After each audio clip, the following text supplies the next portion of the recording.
I'm just going to go ahead and hit the live button. Okay, go ahead. Covenant Heritage. Got it.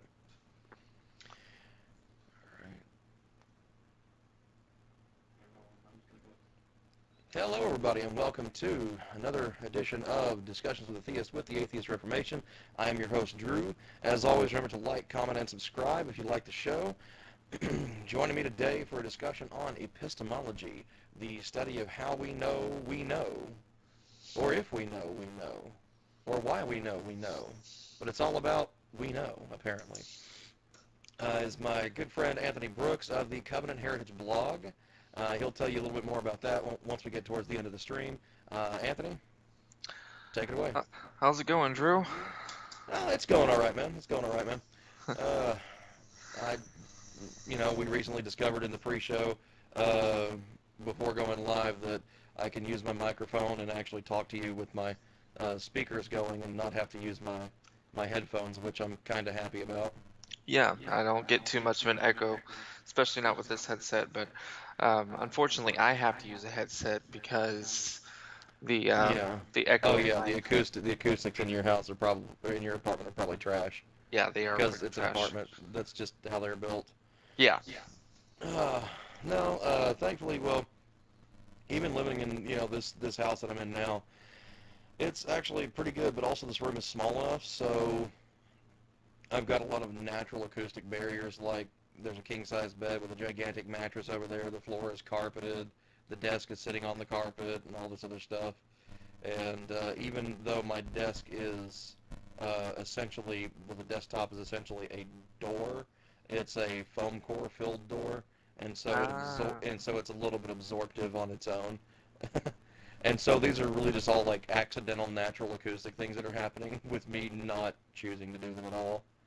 The only blessing about this apartment is that it's naturally cool, so I don't have to have a wine fridge or an underground cellar to keep my wine.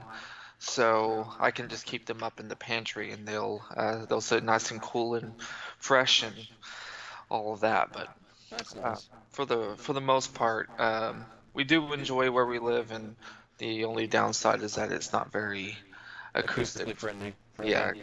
Well, that's why you just need to get some of those command strips, the ones that are like peel and stick on the wall and stuff. Like I've used and put up posters. I wouldn't even put up posters. You could put up those acoustic panels. You can get some half decent ones, at least for doing stuff like this. Pretty inexpensively. Like you can get the 1-inch thick ones that are diagonal cut that you can just put behind you because that's where you're mostly going to be interacting with it, and also on the wall in front of you, and that'll catch that rebound sound that bounces back and forth. Yeah. Well, let's get on topic, because I'm sure people would like to hear about what the show is advertised for. Sure. So I'll go ahead and start by saying it's like I went ahead and pulled up just the definition from Oxford Languages of what epistemology is, and that it is a noun in philosophy. It is the theory of knowledge, especially with regard to its methods, validity, and scope. Epistemology is the investigation of what distinguishes justified belief from opinion. Now, I'm a little bit leery of that second sentence of what distinguishes justified belief from opinion, because I'm not entirely certain I would still hold to a Platonic or Platonist view of a truth or knowledge being justified true belief. Well, there are some problems with that. That was brought up by, I think it was Edmund Gettier, if I remember right. Yes. Yeah. So the definition of truth being a justified true belief, or something that is I misspoke. Knowledge, not truth. Okay. Yeah. Okay. Well, same thing. Knowledge is knowledge can either be false knowledge, true knowledge, opinion. So even opinion is a form of knowledge, something that you believe to be true, something that you have stored. So I like the definition that you gave. It's the standard definition. Epistemology is what separates or distinguishes between justified belief from opinion. Hmm. So we can have a lot of opinions, um, but things that are justified are things that have independent lines of verification behind them, or have a rational basis, have a logical basis for why those things are believed to be true. So you can have there's several different camps within epistemology. There's the empiricist, there's the theist. There are several different others, but I think those two are the two that we need to focus on today. The empiricist is a person who wants to see it, feel it, touch it, experience it right before their eyes. And then I am considered a theist, which is someone who believes in a deity um, that I cannot necessarily see, feel, experience right before my eyes, but I have a rational belief for, and even an experiential belief for. So, but we're going to focus on the rational, of course, because I can't prove my experiences. Um, Right. so, but I just thought I should throw that out there. Um, so, a good portion of what, when we talk about God and epistemology, we mainly focus on ontology, which basically deals with the state of being. Um, uh, God's being is definitely something that comes up a lot in this discussion. So it's really whatever direction you want to go is which direction we can go. Um, but I just want to point out that the definition of knowledge justified true belief, it is a very narrow definition, um, and you were correct, it was a very Platonic definition as well, but for the most part it is not necessarily a wrong definition. It just depends on how wide your scope Well, uh, and also, I think it depends on a is. lot of what your philosophical ideals are on this one, because I mean, the justified true belief aspect of it, that does tend to lend itself towards the Platonic, the universal forms and stuff like that. And I do not hold to universals. I hold to more of a kind of a trope nominalism of sorts. Well, there are certain universals that I do hold to. Um, uh, Depending on what field you want to talk about, logic, you have universal laws of Hmm. logic, universal laws of science, things that are never going to change, at least have not changed in our experience. Well, except that Um, here's the thing, though. They're not really universal, though. They're what they are is they are phenomenon that we have defined rather narrowly. They're the phenomenon that we observe and continue to observe. So the laws themselves are not universal. Those are just simple human constructs. It's the observation of the phenomenon. We observe that, the law of gravity is that things on this planet fall at approximately 9.8 meters per second squared. mhm. That's the law itself. The law of gravity is not universal. It is what we observe, and so we use that law to describe it, and we use the word law because it is something that we have not observed to ever happen counter to that. Like when something falls, it, as far as we've seen, if there is right, if there is a more massive body around there, it will always fall towards the center of the mass of the most massive body there. Mhm. Or it will try to, except in things of like, a binary star with competing gravity, or a planet ends up doing like a figure eight orbit, which is pretty cool, but they're not really planets, more like planetoids. They're usually ripped apart pretty quickly. Yeah.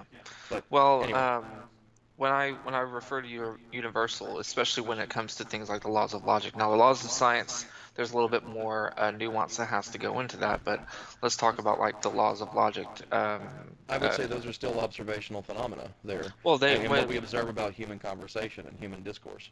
well, of course they're observational. They weren't written down until Aristotle wrote them down. So we observe certain phenomena that Hmm. happen in our universe. We understand that um, uh, the law of non-contradiction or the law of excluded middle, those laws, we understand that in our current experience, they are uh, the entire universe acts according to those laws and does not break them. Now, of course, we can eat those words as soon as we find a situation where on another planet, a rock is completely in a cave and completely out of a cave at the same time. Something along those lines, or something that's completely contradictory to itself. Well, we can address that kind of immediately. In all honesty, we could do that very same thing. Have a rock be completely in a cave and out of a cave at the same time.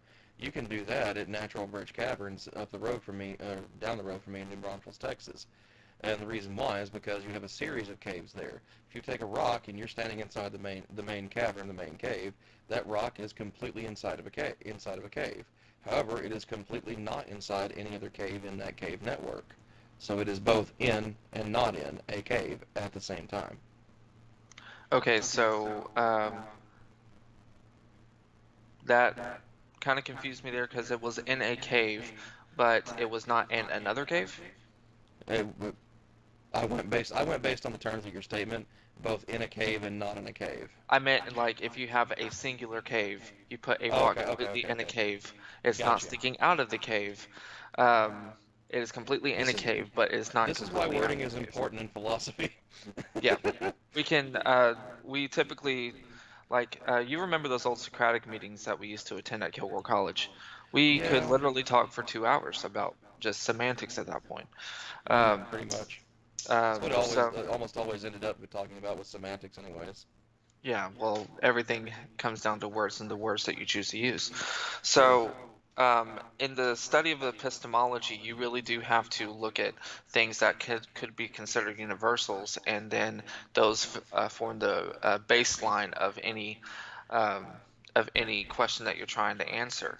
Does it fall into line with the laws of logic, or if you're discovering anything mathematically, does it fall in line with mathematics, the laws of mathematics? Because those things tend to be classically defined, not necessarily your definition of a universal, but classically defined as universal when it comes to how the universe tends to operate in our experience. So with those things, we try to bring them in line to uh, with those ideas, the laws of logic, mathematics, whatever the case is. And then if the question that we're trying to answer falls in line with those prescribed rules, then we'll move on to uh, rational rational discussion about other things related to the question until we get the most consistent answer. So in the field of epistemology, that's kind of the process that you're going to be going through, and especially in my particular focus in that field, apologetics, we tend to tackle the question of God quite regularly in that field. So I'll let you go anywhere you want with that information, but it tends to that's the formula that we tend to use. Right, and so I would say that it kind of becomes a bit narrow, I guess, because well, not necessarily narrow, but or needlessly so, or anything like that. I think a lot of it has to do with when you look at things like you're talking about Aristotelian's, essentially his immanent realism, as far as his epistemology goes. I Mm-hmm. mean, I'm on board with about half of it, in that it's based on the study of things that exist and happen in the world. But I don't believe that it actually gives rise to the knowledge of universal, because again, I don't hold to universalism. I do not hold that there is a, like, for instance, okay, this this highlighter is green, has green ink in it.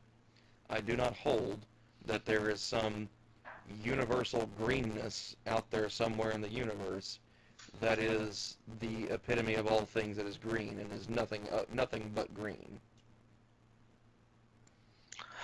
Um, well, I'm not necessarily challenging that idea of a universe that possibly works differently. than our own, where 2 plus 2 does not necessarily equal 4, or things can be contradictory to an extent. Now, our brains are wired to function in according to those laws of logic or mathematics. So when we count 1, 2, 3, 4, 2 plus 2 does equal 4 in our minds. We don't see 2 plus 2 equaling 6 or another number that we have never heard of.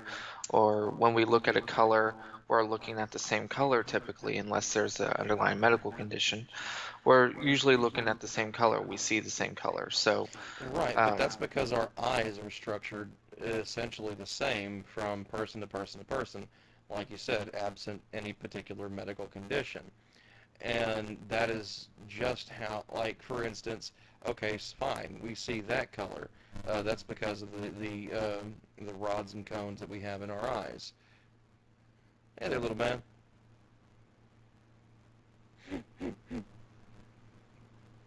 Anthony's a little kid, everybody. He's a good kid. Okay, everybody, we're going to take a brief break just so he can put his son back down to rest. So, we'll wait.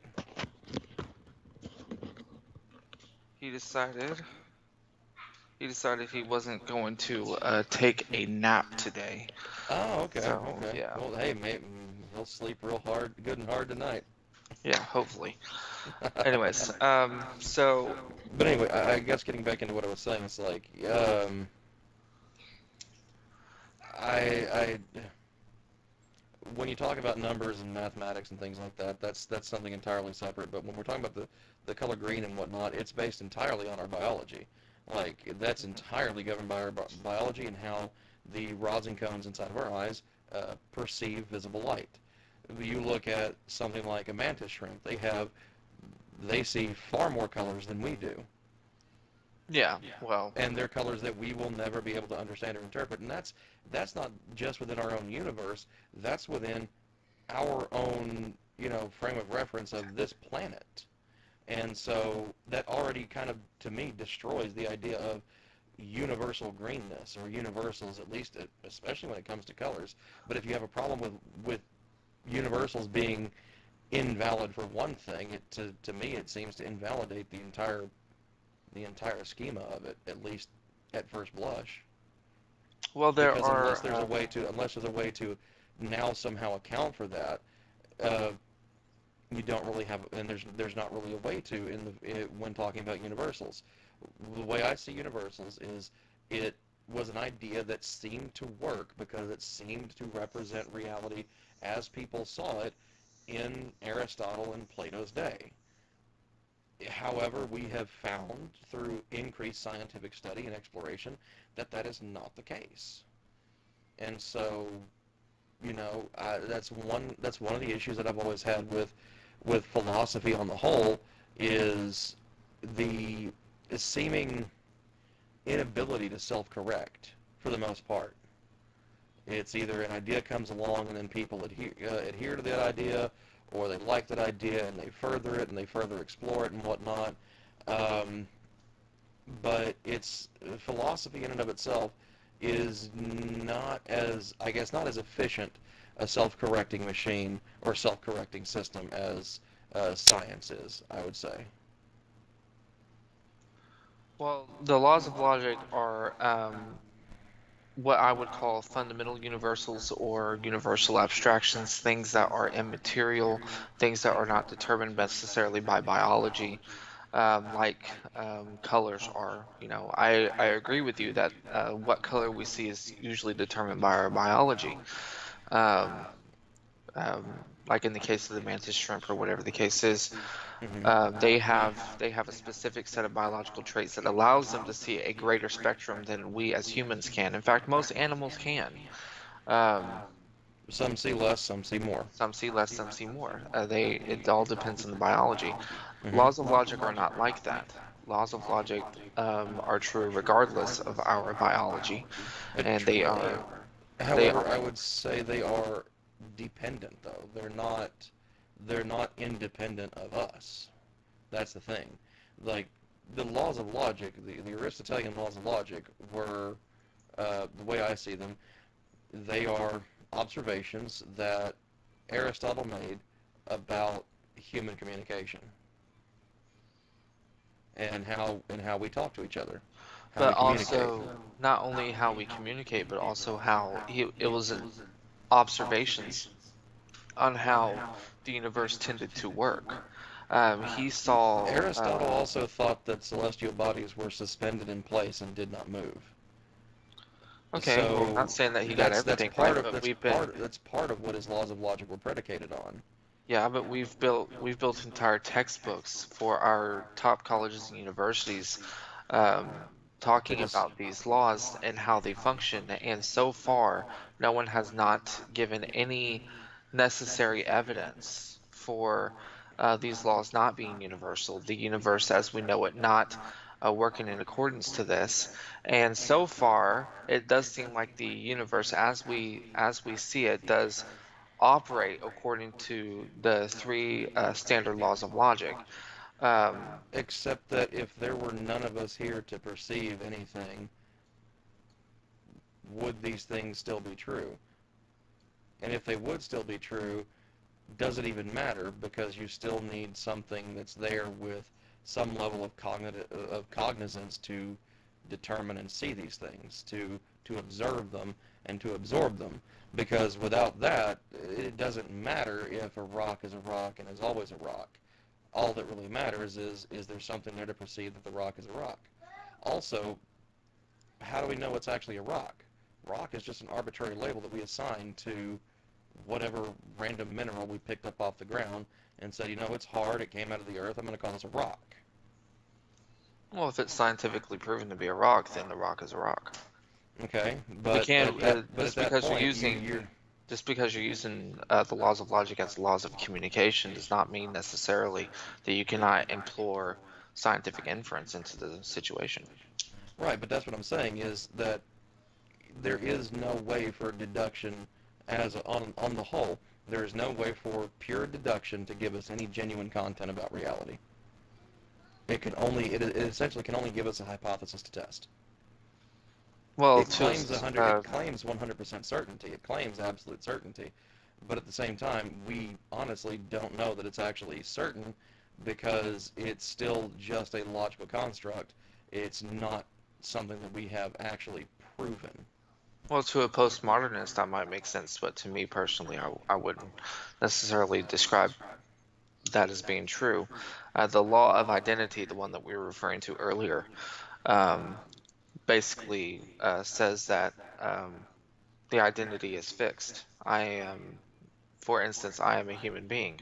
That is my identity, Okay. at least as far as my speciation goes. So, Okay, but your identity is also Anthony Brooks, and yes, and you that's are not the same Anthony Brooks that you were probably even a week ago. So no. who is I've the real? gotten I've gotten older. My chin hair's So, gotten a little bit longer, and so who is the real Anthony Brooks? the Anthony Brooks that was there a week ago, and the Anthony Brooks that is here today. That's both of them were real at their in their time.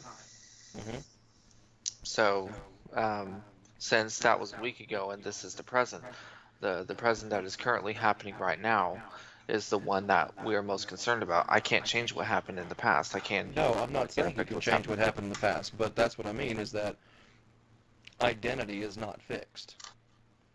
Well, identity is fixed insofar as the present identity that you hold in that moment is the one that you hold then. But that identity can and will change and will always change based on all observational data. Okay, so And so at that point, it's not really universal because you're not the same Anthony Brooks that you were a week ago. it's universal insofar as in the present, but even then you're talking about my subjective identity, the identity that I can change. I can go and change my name. I can change whether I have chin hair. I can change the fact that I But have these are all hair on these my head, right. These are all physical manifestations and things like that. but I But can't change my species. no, you can't change your species. But also the species is arbitrarily named. Yes, the species is arbitrarily named, but the being that I am, the label that we assign to it is moot at that point. But the person that I am, the species that I am, whatever label we attribute to it, I can't change the fact that I am that thing. I can't become a cat. I can't become a dog. I can't become No, an nor, ape. nor, nor should you be able to. I would say if you could do that, then that would actually be evidence that a deity exists. Well, yeah. So, um, if you want to go the evidentialist route, that would be evidence, right? Um, so, in those instances, I can't change the fact that I am a Homo sapien. Right. That is not going to change.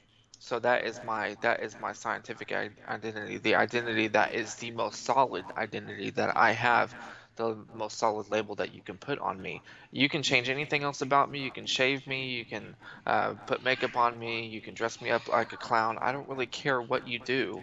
You can't change the fact that I am a Homo sapien. That's So, true. in that But hey, you're at instance, least further along than than a lot of theists that I've discussed things with. well, I don't like to be closed-minded about things, but in No, and that that's one of the reasons instance, why you and I have good conversations. yeah, in that instance, the laws of logic, specifically the law of identity, does uh, does have a universal, because I can't True, change the but you're, fact that but I'm it, Homo sapien. right, but it's also in essence not truly universally applicable to all things. In that, because there are two different Anthony Brookses essentially, or you're a different Anthony Brooks than you were a week ago.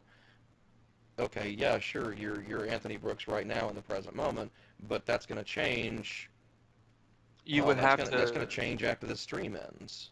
well, you would have to show that the Anthony Brooks I was a week ago has any bearing on the Anthony Brooks that I am today.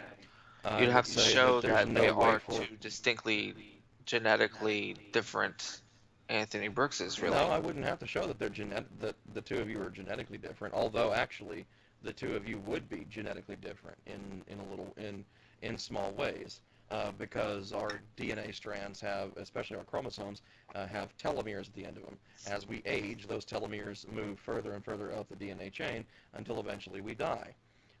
Because they stop replicating as effectively. This is actually one of the reasons why cancer exists and why curing cancer is an incredibly difficult thing, because most forms of cancer are unique to the individual in that it is their DNA footprint that is creating this, or that is manifesting this.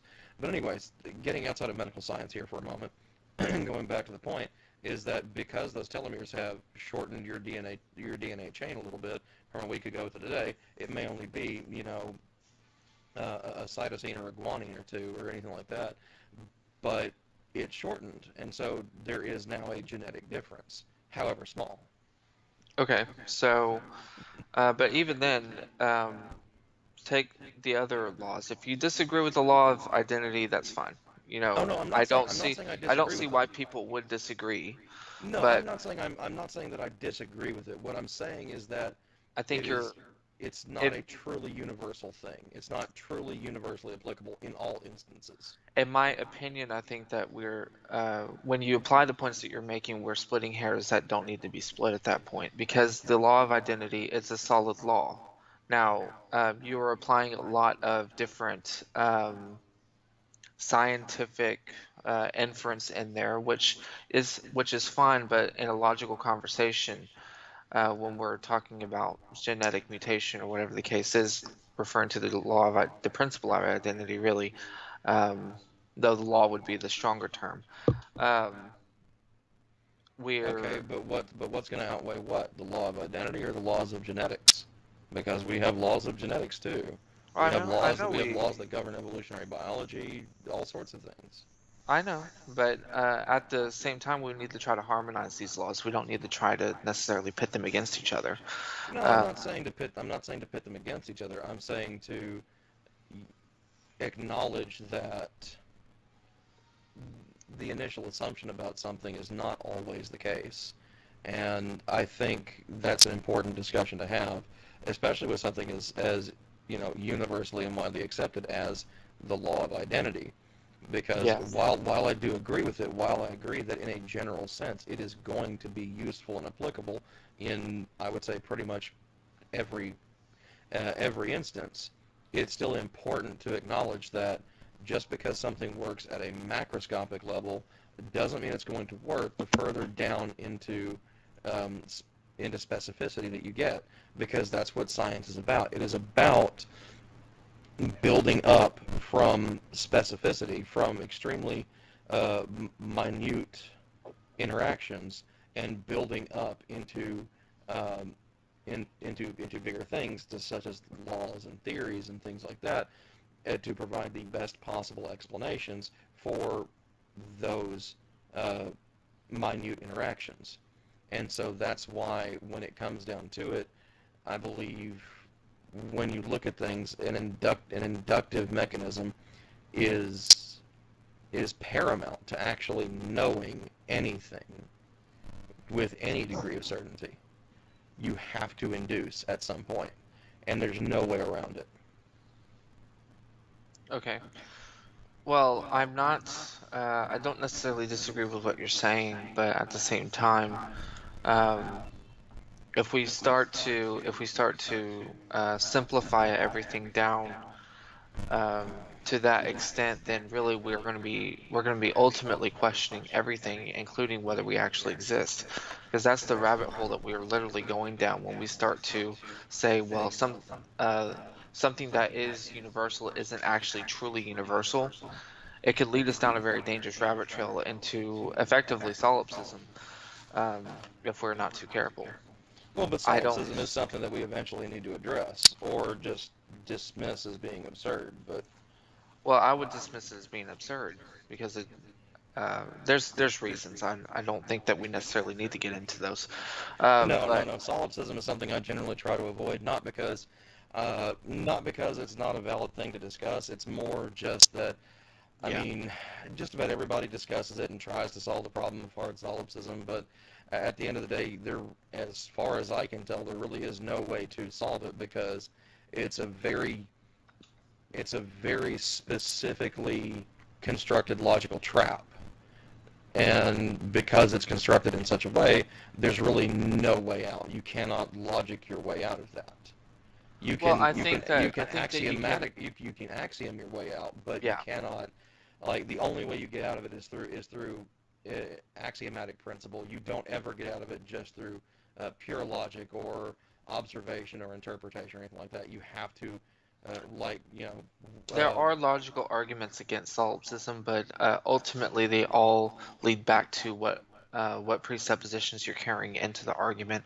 If you I carry agree. if you carry naturalistic presuppositions, then you can't really get out of it, at least not without axioms. Which, who said Well, no. axiomatic argumentation is not a valid form of Oh, no, no. argumentation? I'm not saying it's invalid or anything like that. It's just that I know, when it comes to philosophy, the best way to refute something is to create a counter syllogism that essentially either explains the phenomena or explains the situation better than the prior syllogism, or is at least constructed in such a way that it displays either the absurdity or the fallaciousness of the prior argument, of the prior syllogism. But Yeah. there's not really a way to do that with hard solipsism, because by all principles of philosophical syllogistic construction, it's sound and technically valid, but we have no way to confirm it. And Yeah. so that's where the validity comes into question.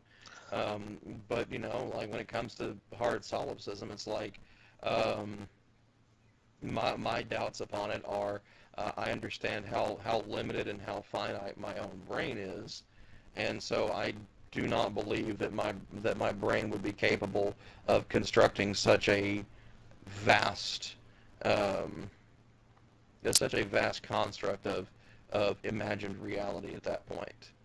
But again, that's an axiomatic distinction that I'm making. That's not me logicking my way out of anything. That's just an assumption that I'm making based on what I understand from observation within the supposed matrix simulation. So again, Yeah. it's self-fulfilling. It's axiomatic. Well, you were actually onto something there, so Okay, I'll give you a little bit of a golf clap there. Um, oh, so we're doing the Charlie Sheen, Emilio Estevez movie Men at Work.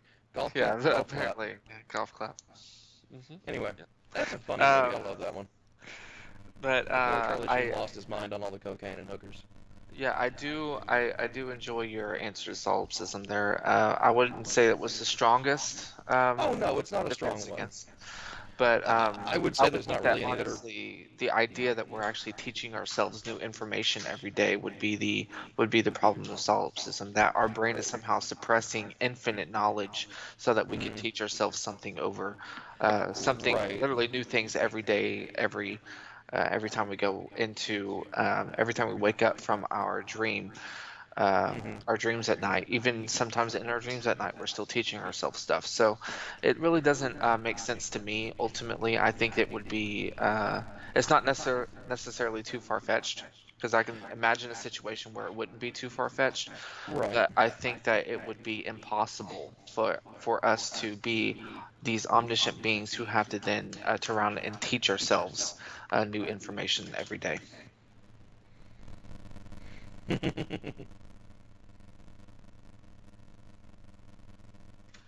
He's trying to get me to get him something out of the kitchen. That's okay. So You need to just do that for a moment. Go ahead. It's no big deal, man. I'm a parent too. Mine just happened to be older. All right, keep them entertained for a second. Hold on, give me a second.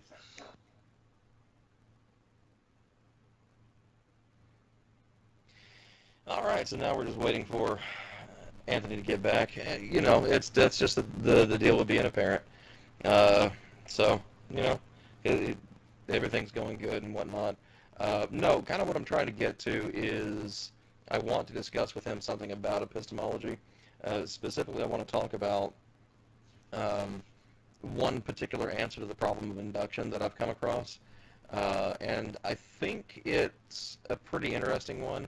And it's not necessarily doubling down on induction, I would say. It's more, I mean, like I think it's actually called the bite the bullet response. It's bite the bullet and deal with it. And, you know, understand that induction is something that is necessary. It's something that we really can't escape in this life, in all honesty. Though today on the stream, I am enjoying something a little stronger variety. Normally, if you see me on Twitch or anything like that, especially with the Viking runs on Twitch and Crusader Kings 3, I'm running with my big old mead horn and my sizers and carbonated meads and whatnot while waiting for my brew to finish, being brewed and all that.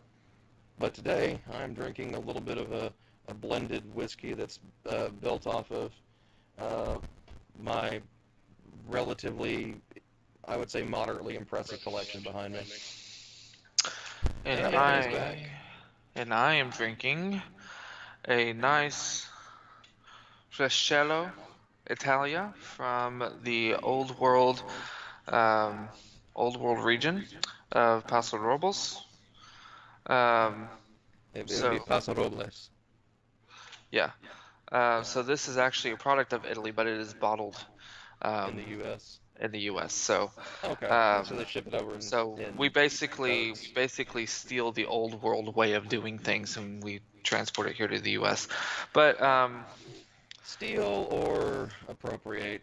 It all it doesn't depends on matter your to me. definition of imperialism. It just tastes good to me. It's 11.5%. Oh yeah, no, it's I've heard of it. I've actually had the Fratello in a restaurant sense. Oh, let's not do that today. But But no, I've actually had Fratello in a restaurant. There's actually a really nice restaurant up around Temple called Pinetti's, and or Pinetti's. I can't remember the exact pronunciation for it because it could actually go either way.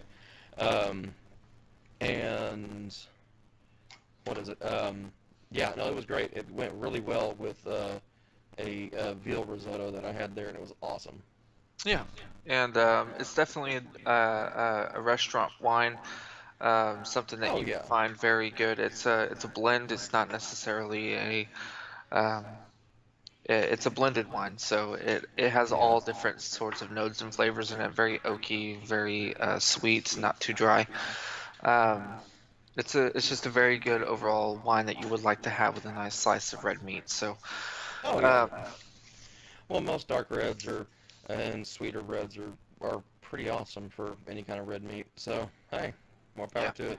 But anyway, back to the Um, discussion of epistemology. So I wanted to bring something up specific with you, and okay. it's talking about induction. Now, I mean, we've all heard of the problem of induction. hmm Uh, in fact, you know what? Let me pull it up just so I can accurately represent it. Yeah, it's something that David Hume and Bertrand Russell very much had an issue with, and in my opinion, it still hasn't necessarily, at least on the naturalistic side, they haven't come up with Believe any valid options to solve the problem. But believe it or not, I think now I'm not going to say that this completely answers it, but I do believe that Keith Campbell and Claudio Costa actually have a very unique take on it, and it's very interesting. So I know this is going to be terrible, but as defined by Wikipedia, but I will say that this definition that they list, the citation for it is from the paper by John Vickers, Can Induction Be Justified, that was published in the Stanford Encyclopedia of Philosophy. So I'm going to say this is probably pretty reliable. well, yeah.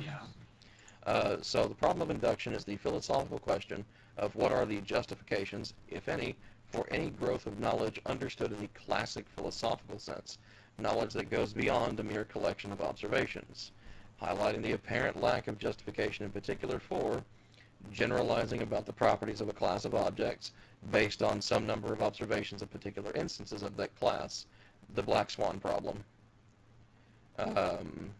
And then presupposing that a sequence of events in nature will occur in the future will occur as it always has in the past. Again, the uniformity of nature discussion, which, yeah. Yep.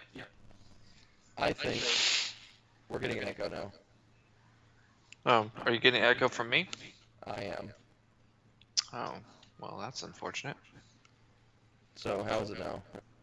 Getting still a little bit of one, but it's not too bad. Like I said, bad acoustics. Yeah, it happens. It's all right. But anyway, so I can mute you though. that works too. You can still hear me though, right? Yes. Good. So, and this is kind of the biting the bullet response from Claudio Costa and Keith Campbell. David Stove, Donald Williams, Hume himself also interprets and tries to answer it, and so does Karl Popper. But I do like Campbell and Costa's, and I'm summarizing it. I'm not going to read like the entire section on Wikipedia, but I'm summarizing it into a few key points that I wrote down. From Keith Campbell, it's a world inaccessible to any inductive procedure would simply not be conceivable, because we use induction for everything in our lives. To be built, a concept must be reapplied, which demands a certain continuity in its object of application and consequently some openness to induction. Then from Claudio Costa, he's talking about future states to a certain extent, such as a future can only be a future of its own past if it holds some identity with it. And so the nearer a future is to the point of junction with its past, the greater are the similarities tendentially involved. And then some form of principle of homogeneity, causal or structural, between future and past must be warranted, which would make some inductive procedure always possible. Essentially, they're arguing that induction is inherently necessary to the human experience. And this actually is the last one, talking about that the principle of homogeneity and making some inductive procedure always possible actually is counter to Hume's issues with induction, and actually fairly soundly counters it. Well, my question is, how is that necessarily any different than what we've talked about in situations where you say that we are constantly testing these things, that just because a series of circumstances are so close together, the variables change, they lessen. But how does that really answer um, the same situation that we discussed before in the feedback that you give me every time I ask the question? No, well, see, so that's actually when echo again, mute. Oh, sorry. So what that is actually essentially me. Honestly, that was me arriving at a similar point to Campbell and Costa. They just happened to say it, what I would say, in a more eloquent fashion because, well, they're both philosophers, degreed philosophers, and I am not. So it was more a formal representation of what they were saying, uh, which seems to, oddly enough, agree with, how I've dealt with the problem of induction privately, which I was actually kind of interested. I was actually kind of intrigued that there happened to be something in there that seemed to at least go along with my initial thoughts, if not, more greatly expounded upon. But anyway, go ahead. Yeah, so I'm assuming that your basic answer is that it's not necessarily that much different, it's just better worded. I would say so, yeah. I would say it's probably more solidly worded, yeah. And the thing is, like, induction is an inescapable thing. You are always going to inductively reason your way through something. You cannot not inductively reason. And most people don't even realize that they inductively reason about anything. Okay, so I don't necessarily disagree that the way that they handled it is the best way that you can handle it from the naturalistic perspective, at least. Um, and that is that we need to test it. We need to test these things as often as possible to make sure that they don't change. And if they do, it would be a miracle, right? We would at least perceive it as such. So when we do test these things, we need to test them as often as possible to lessen the amount of time between each circumstance, and hope that hope that nothing changes. Hope for the best. But my problem is that leaves us with a relatively large anxiety of uncertainty when it comes to any firm conclusions about anything. So we can't really draw firm conclusions. We just have to hope that the conclusions that we draw in that moment do not have to change over time, so that we have to change our methods. So Well, man, that would be my only concern there. well, it seems like you pretty much like softballed into what I was actually thinking about bringing up uh, very soonly, and that is Bayesian epistemology. You like, it was almost like you set it up for me because yeah, no, I'm not dropping this mic. This mic is too damn expensive for that. Um, do I still have my old? Okay, I have my old shitty mic here. No, you don't have to drop it. You don't have to drop it. There we go. You dropped it anyways. I dropped it into my hand, so it's a shitty little like USB condenser mic from Neewer. It's literally a Chinese built monstrosity that has like a quarter-inch condenser in it, and it's garbo.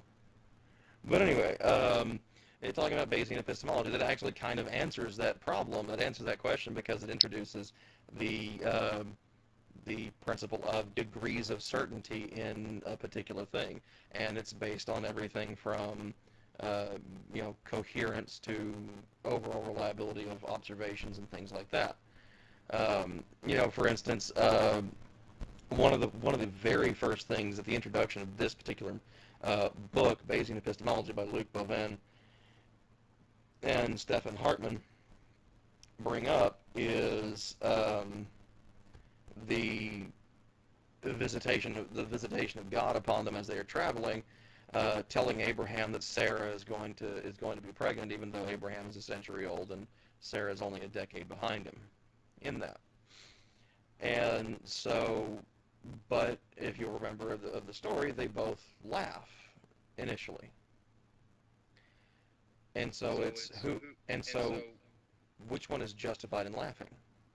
Well, Abraham, having been, at least according to the text of the Bible, has been provided with sufficient evidence to know with a maximal degree of certainty that that was God, and that what God is going to tell him is going to be accurate.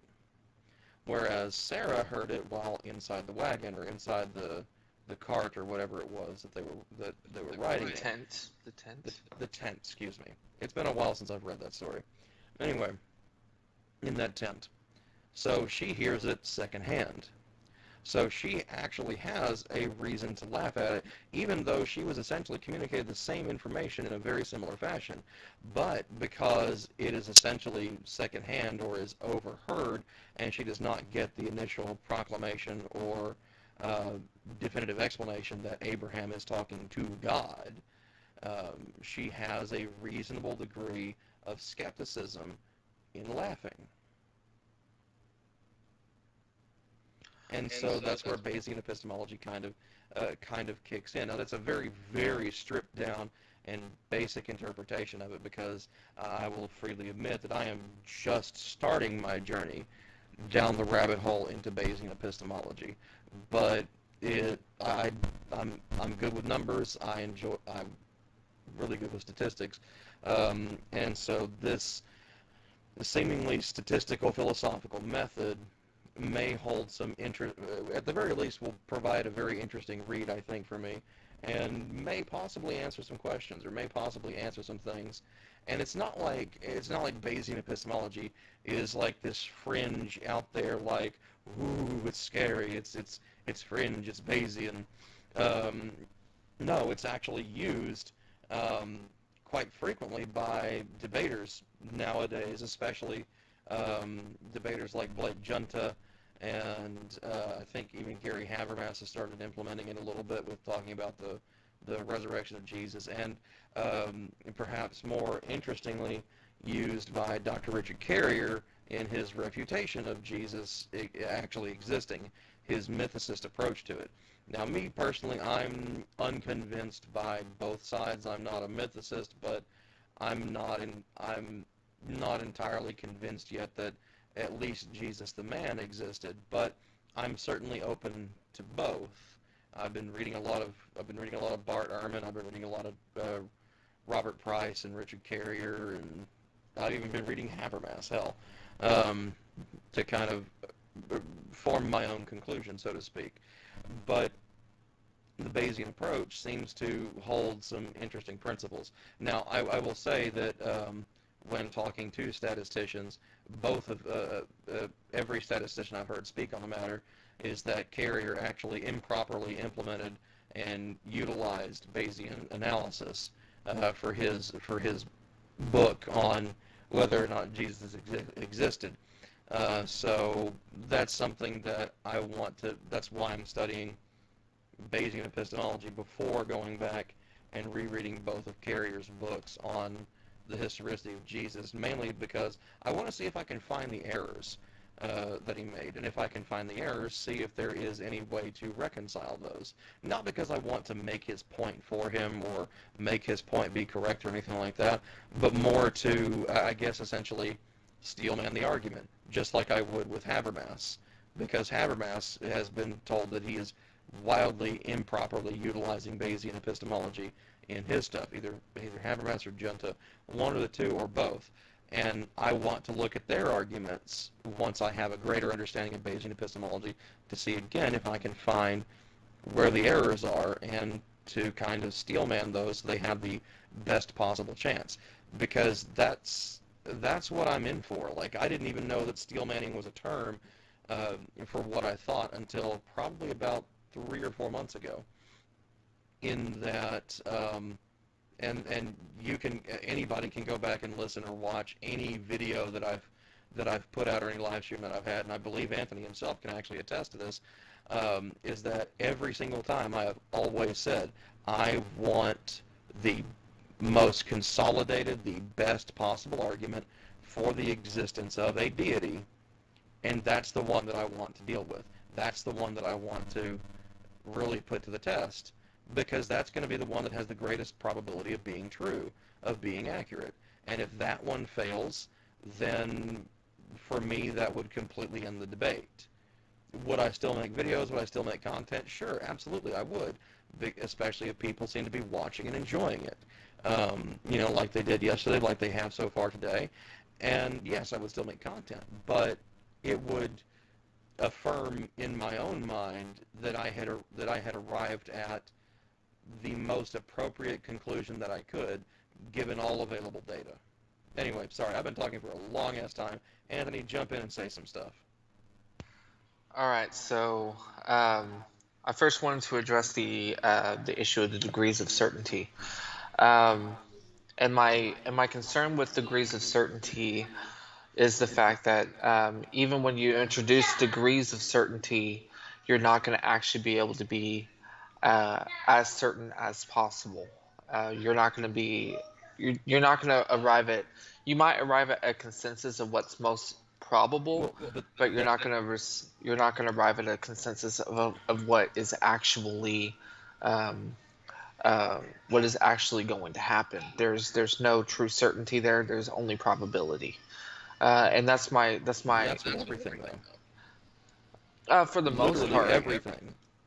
For the most part, yes, but there are certain things that we can be absolutely sure of. There are some things that can be factually proven, like the fact that the grip on this pen is black, or the fact that 2 + 2 = 4, and those because now you're talking about abstractions. Yes, we're talking about abstractions, but the universal abstractions that us as human beings we can all observe. There's something that human beings can observe, but we take the eyes of a mantis shrimp and apply them to that. Well, let's grip. Let's take the color aspect out of it. Let's actually go even to the 2 + 2 = 4. The only thing that actually is solid out of that is the additive principle itself. 2 and 4 are arbitrary distinctions of things that we see. I could call this bleen and say un plus un equals bleen. I've still arrived at the same conclusion. I just had different labels for it. Yes, I mean, so whether you have different labels for it or not is completely irrelevant to me. Right, but we agree what the mathematics definition is of 4 the only thing we can actually have certainty in. You know that this you many can never have. Right, but that's the thing, is that mathematics is the only thing that we can have any solid certainty in, because we're essentially proving a mathematical axiom at the end of the day. Well, at the end of the day, most things do boil down to math. However, math is not universally applicable to things. When you get to the point of the moment of the Big Bang, the Big Bang, that singularity point, which we're still trying to quantify. Yeah, scientists don't think that that's actually what was there, or actually what was going on at that particular moment. That's just where all of our math breaks down. That's where the math fails. That's the failure point there. Quantum entanglement, quantum mechanics, quantum mathematics, that's gotten us to within, if I remember right, I believe like a femtosecond or a yoctosecond, as far before or after the Big Bang. But on the whole, it's still not a truly defined thing. And so math is about the only way that we can define anything with total certainty, yes. But even so, you still have to do the experiment, because the math is what makes the prediction. But the math can still be reformed. The math can still be edited and revised based on what the actual observation is.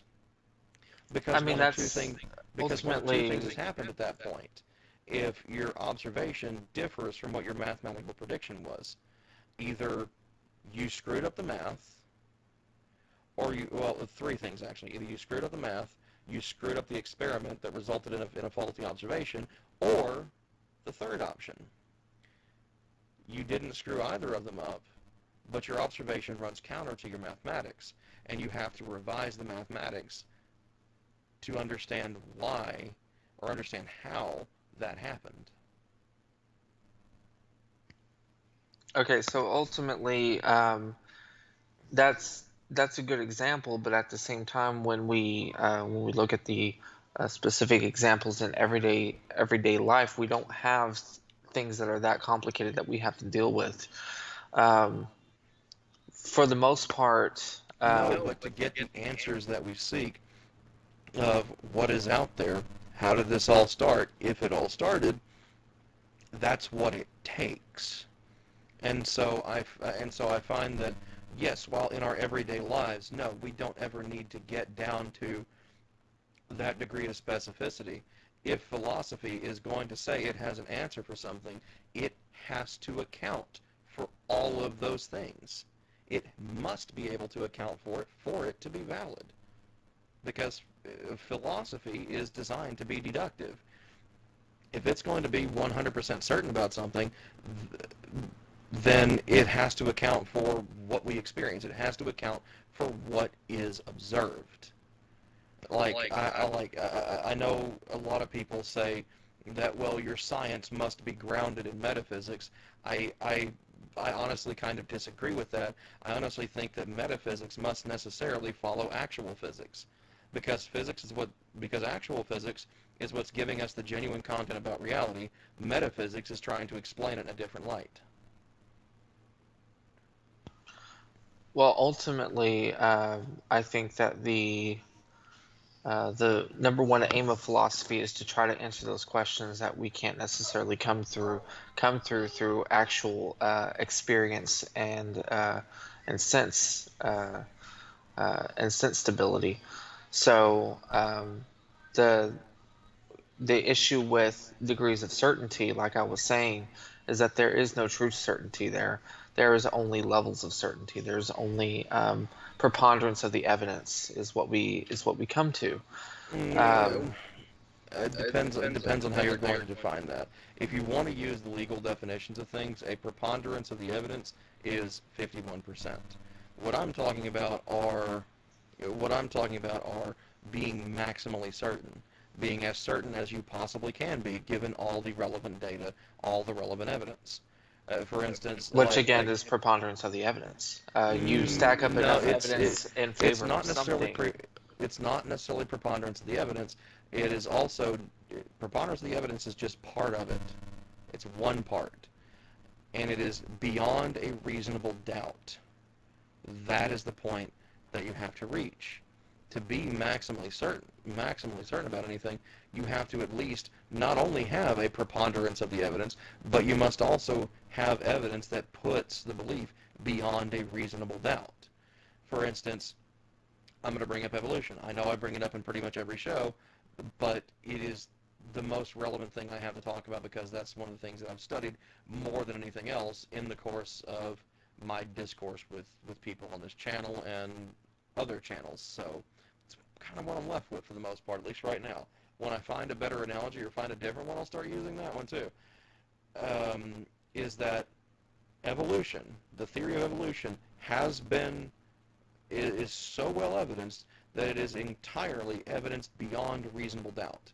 And I would say it is well evidenced beyond a reasonable doubt for any human being who actually sees the information, who actually sees the evidence.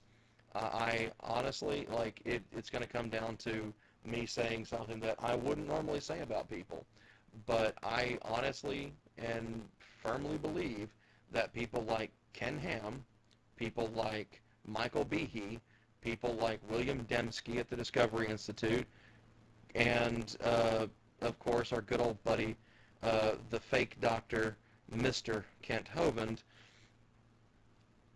they've been presented with evidence, massive mountains of evidence of evolution, proving well beyond a reasonable doubt. I firmly believe that these four men, at the very least, are lying to themselves. And not only are they lying to themselves, they're lying to everyone that they shill their nonsense to.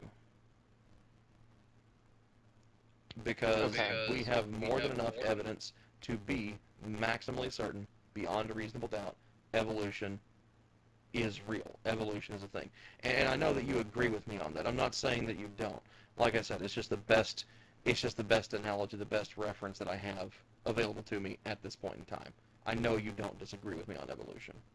Although you used to at one point. Well, yes, I used to. You've known me long enough. You've seen me go through that. You've seen me go through that change. And I'm sorry if you hear background noise. That's my son. It's okay. It's your son. But people have kids. It's okay. As I'm nearing half a bottle of wine gone. You act like I have 1 million subscribers with 300,000 watching right now. This isn't CNN or Fox News. Mainly because we discuss actual content. Actual things that do matter. So for the most part, we see when we go through this exercise of this, basically this thought experiment of what is truth, what can we prove for certain, what is certainty really, what does it mean? When we go through this thought experience, we have to try to understand exactly what is a necessary amount of certainty to believe a certain thing. And I can't bring myself to believe anything that I don't know for certain is true. And when I say for certain, I mean for 100% certainty. Otherwise, I'm always going to keep a level of doubt in my mind about that thing. And that's okay. You're supposed to. That's how reality works. And there's no disagreement there. Yeah, there's no disagreement there. Like, for instance, if you say that you are 100% certain about evolution, you're dead wrong. Evolution is not certain. It has been, now granted, it has been proven, it has been demonstrated to such a degree as it is incredibly unlikely that there will ever be anything that turns it on its head or causes it to just no longer be valid. But science is tentative.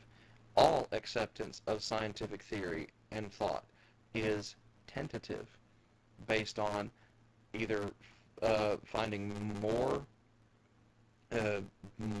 information that further validates the hypothesis or the theory, or finding evidence that invalidates it, that falsifies it. And that's one of the biggest reasons, or one of the biggest problems I have. Excuse me. Air went down the wrong tube. That was an interesting one. That's one of the biggest problems I have with theistic arguments, is when they make an argument, aside from being able to call out this or that logical fallacy with pretty much every one of them, with pretty much every version of the argumentation, there is no falsifiability baked into it, because they don't want it to be. If it's not falsifiable, then you can never know it.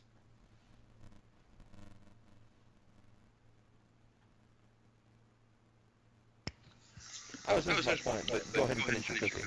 Yeah, sorry. You're good. It's all right. I haven't eaten anything at all today. It's okay. Neither have I. I've got migas waiting for me in the fridge after we're done here. Yeah.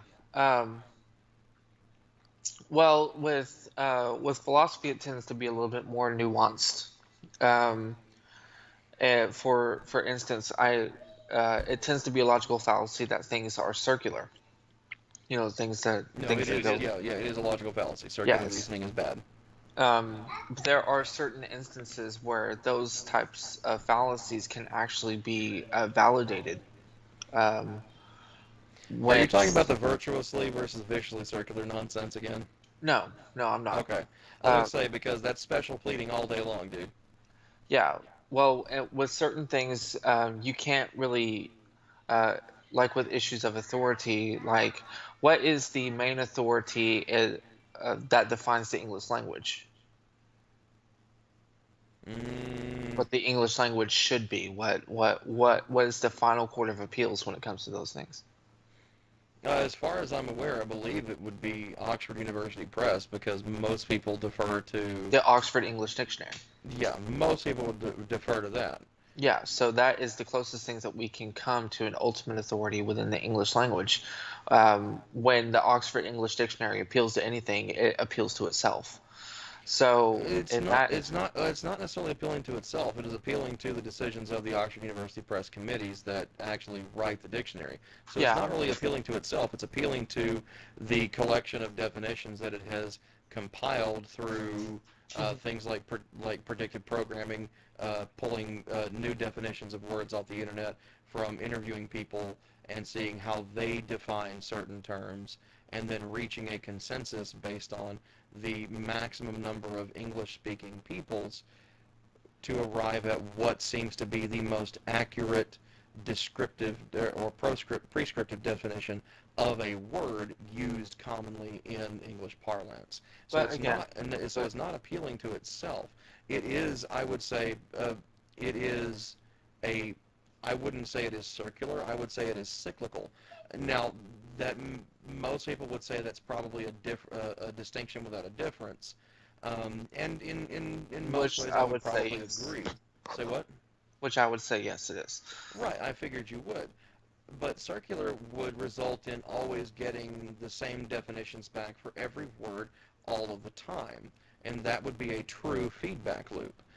But seeing how language evolves over time, and it changes over time, and every language does this, not just English. And so that's why I say it's cyclical. We go through cycles. We have cycles of usage, and then we define those usages. Then we have a change in the cycle of usage for things, and now we must go through and redefine it. It is cyclical, not truly circular, because something else has to happen before we go back and re-examine definitions. Well, yes, and I would agree Now, with you. granted, that does result in having a lot of the same definitions time after time after time, edition after edition.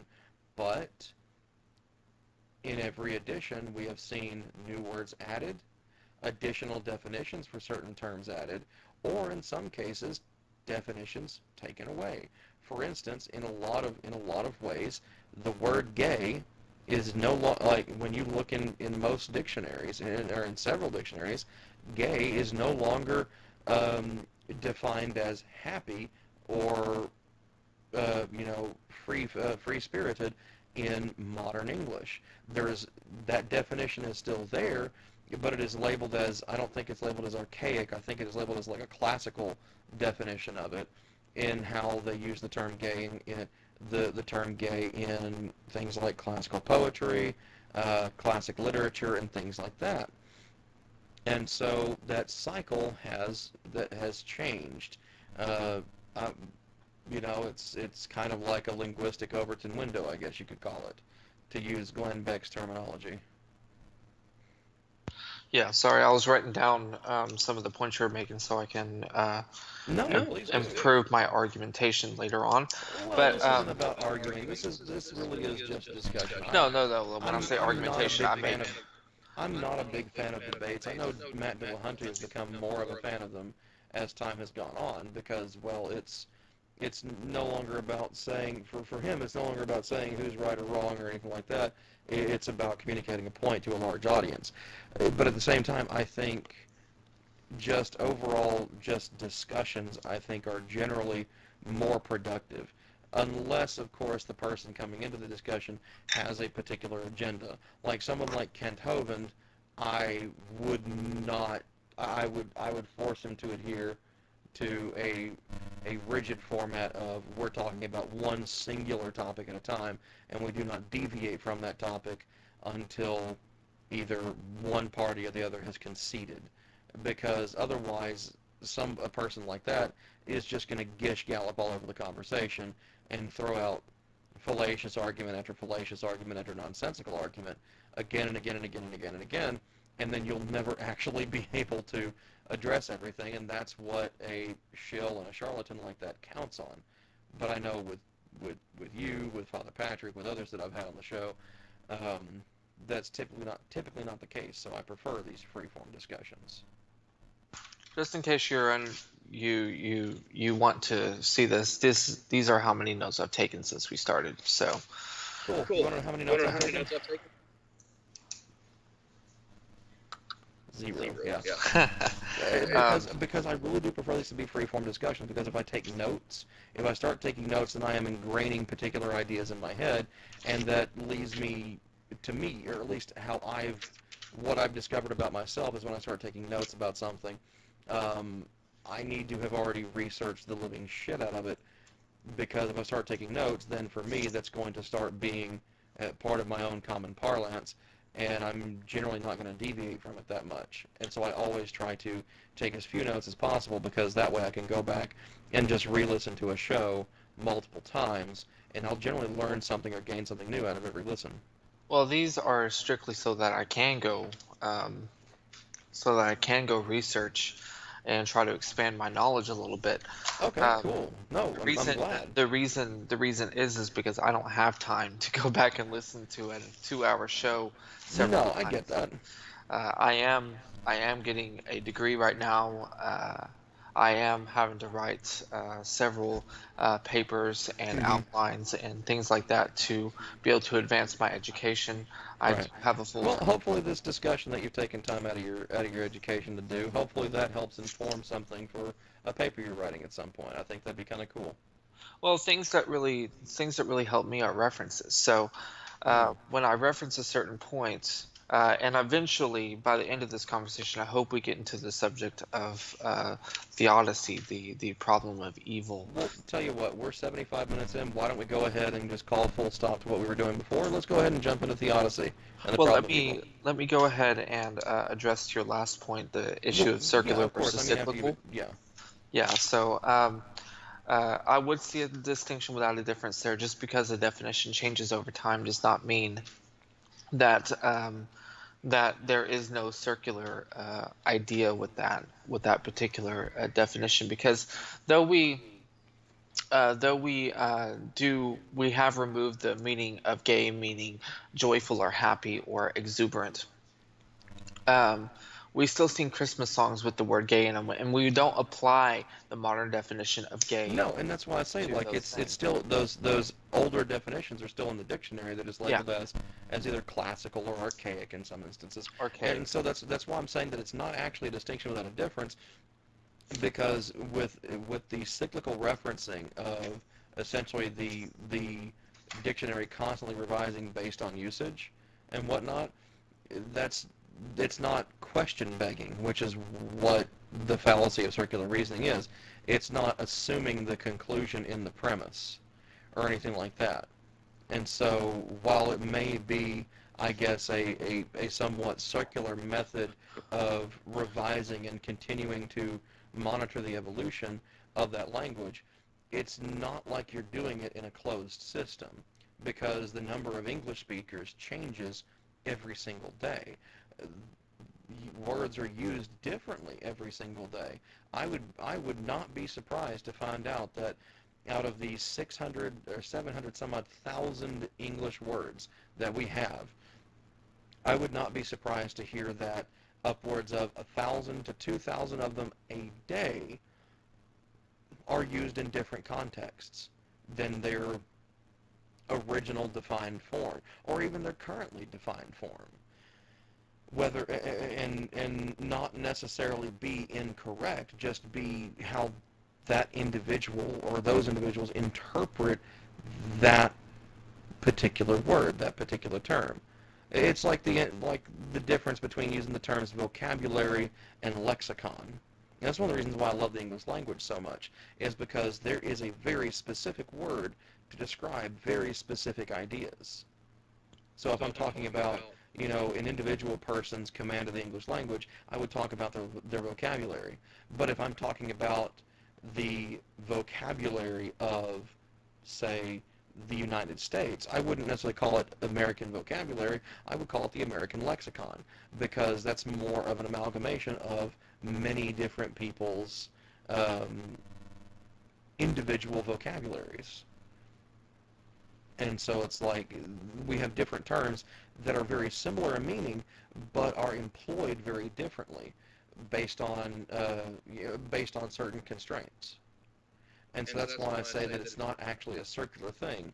It's not truly circular reasoning when you have the Oxford English Dictionary revising itself over time because it's not begging its own question. Okay, so just give me one moment. I Oh, need to go do something real quick, and I'll no, be you're right good. back. You're good. Sorry, I didn't mean He to step on is you. he is bothering me again. Just give me one moment. It's okay. That's what kids do, dude. So yeah, we're just waiting for Anthony to get back here. He's having to take care of his son today, and that's okay. It's Mother's Day. Mom deserves a break and whatnot. But we're always thankful that he took time out of his day and out of his personal time to spend time with us here on the channel today. And all three people that are watching, welcome to the channel. Thank you for tuning in. Today we are talking about epistemology, and now we're about to get a little bit into what he's going to call theodicy and basically the Euthyphro dilemma of the problem of evil, which I'm going to go ahead and pull up here momentarily, and we'll give a brief introduction to it to kind of talk about it.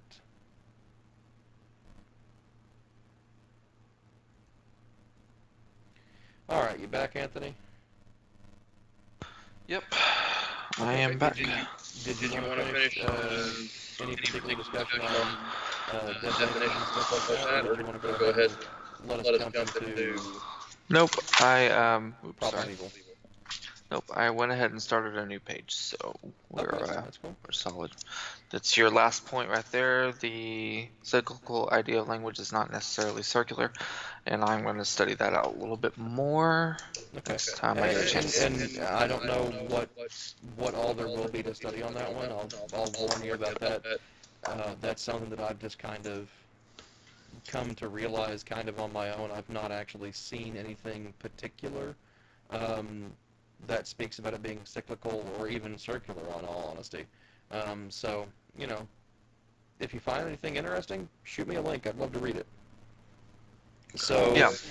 I'm going to give them a brief introduction to, give the viewers a brief introduction to the problem of evil. I'm going to try and read it from the Stanford Encyclopedia of Philosophy, just because that's honestly seems to be probably the best one to read into it. Although they divide it into like 8 different sections, but I'm just going to read the main syllogism. So let's go with it. Let's just go with the main syllogism. If a God exists, then God is omnipotent, omniscient, and morally perfect. If God is omnipotent, then God has the power to eliminate all evil. If God is omniscient, then God knows when evil exists. If God is morally perfect, then God has the desire to eliminate all evil. Evil exists. If evil exists and God exists, then either God does not have the power to eliminate all evil, or does not know when evil exists, or does not have the desire to eliminate all evil. Now, I don't like the conclusion here. It says, therefore, God doesn't exist on Stanford. I'm going to modify that because I think this is a bit more, not necessarily concise, because that is as concise as it gets, but I would say, therefore, a God that is omnipotent, omniscient, and morally perfect does not exist. That way it doesn't preclude another deity from existing. That conclusion seems slightly inconsistent to me, but that's just me. Okay. I could be wrong. They know philosophy a hell of a lot better than I do. I'm just some asshole on the internet. Okay. Yeah, just give me 1 second. I'm writing down the address to this so I don't lose it. No, sure, go ahead.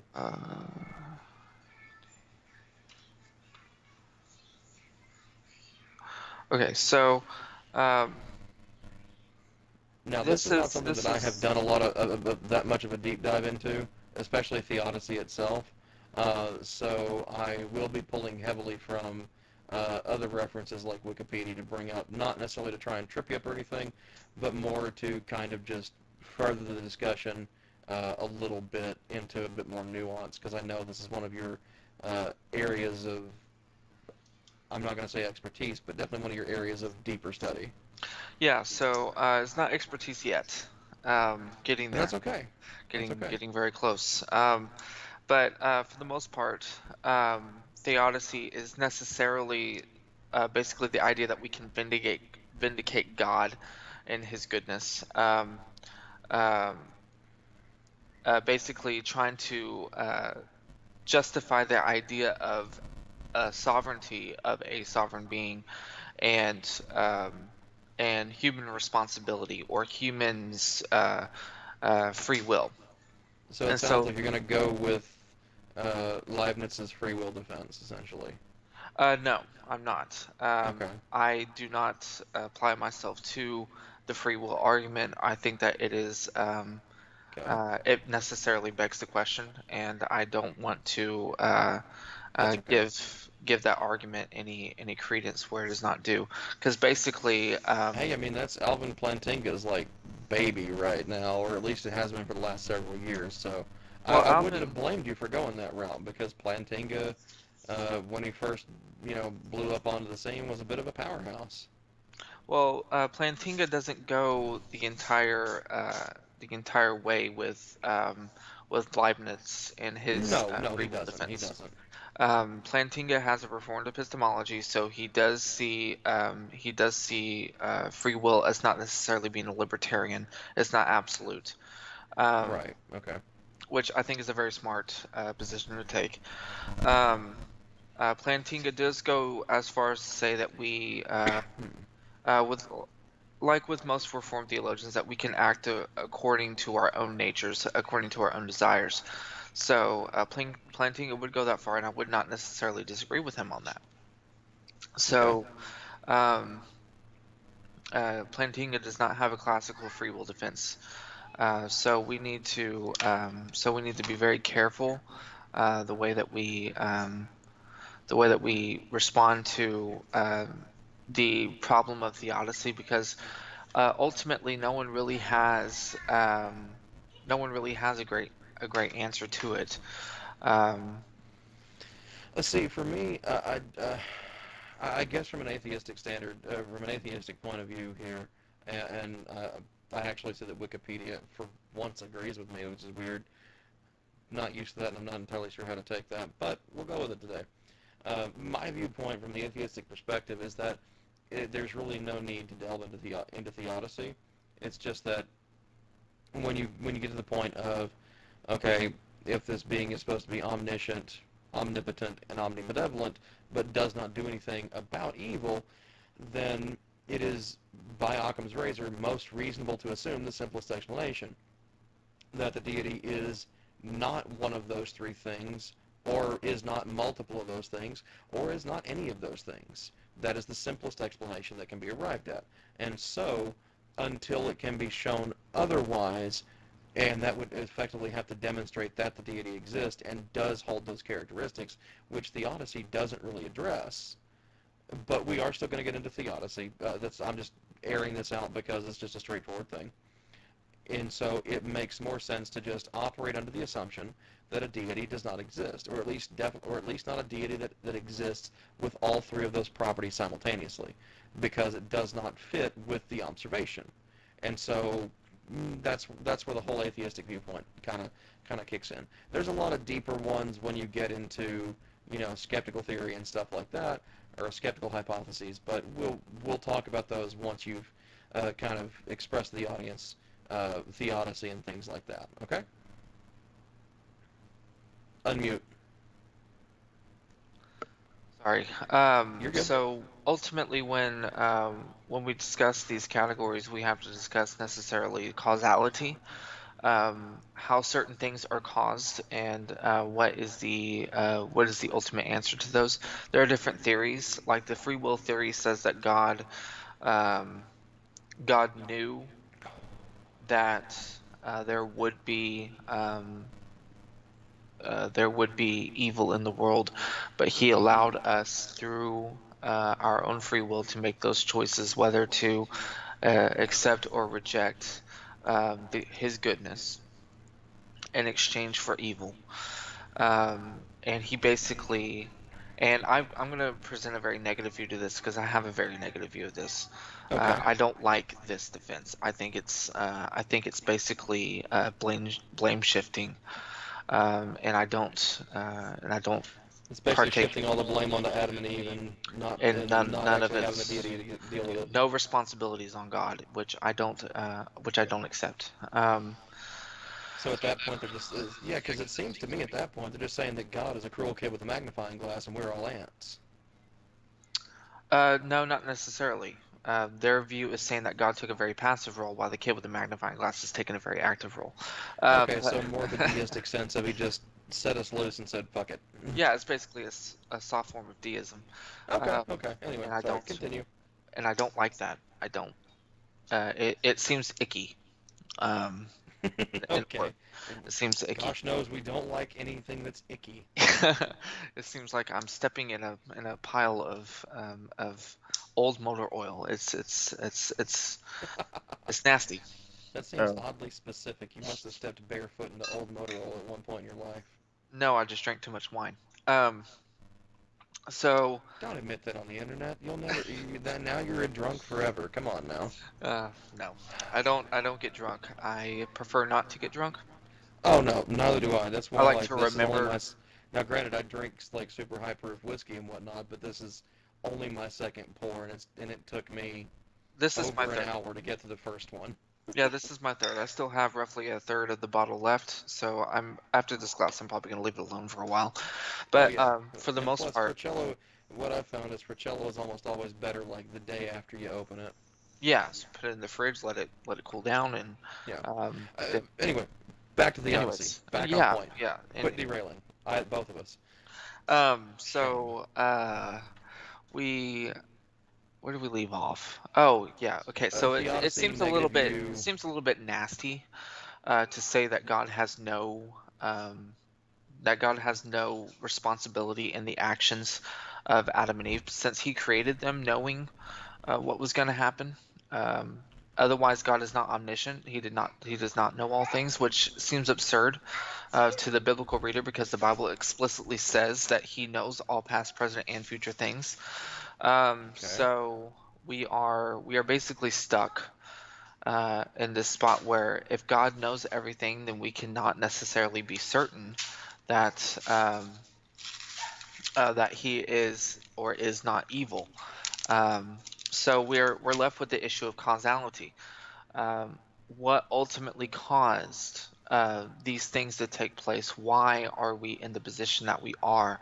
Why does evil exist? And who necessarily created it, if it was created at all? So we're stuck with the position that yes, evil has to be created, otherwise it pre-existed God, and or it pre-existed His creation. And if it pre-existed His creation, then it is an attribute of God. And Christians know that that is not necessarily the case, that evil is not an attribute of God. But at that point, if it's also something that existed prior to God's creation and whatnot, then it's not an aspect of God's, or not an attribute of God, excuse me, as you stated. Then at that point it would necessarily have to be a separate entity, at which point that would delve into polytheism a little bit. Well, actually that would delve into which, I mean, I think would be pretty dualism, cool, pretty interesting to discuss at some point, but I know you don't hold to that, so it's just it seems polytheism is a logical implication that I just happen to notice. It's nothing like a critique yet. Yeah, polytheism necessarily indicates a separate personality, and who says evil is a personality at that point? Oh, so we're going with the Evil Dead version of evil. It's just, it exists. It exists. It's a thing. I'm sorry. I love that we're getting an Evil Dead reference and talking about philosophy and the problem of evil. That is amazing. Yeah. Bruce Campbell. Sorry, that's. But I can't necessarily hold to the conclusion that God did not create evil. Okay. And ultimately, that comes down to one Bible verse. Believe it or not, I will hold. And which verse is that? I will hold the Bible as an authority, Isaiah 45:7 on that point. I form the light and create darkness. I make peace and I create evil. I, the Lord, do all these things. So Yeah, that seems pretty definitive. Yeah, so I think he says pretty definitively there, and I was quoting the King James version in that. I figured. Other versions will probably use the word calamity or something like that, a little bit lighter term. But the Yeah. Hebrew word ra'ah necessarily indicates either a moral or a natural evil, which either way is still evil. So Okay. we're stuck with the idea that the Bible says, and specifically in the first person of God, says pretty explicitly that I created evil. And so many Christians don't want to deal with that ultimately. But ultimately, we come down to the idea of causality. So, who caused it and for what purpose? So, Okay.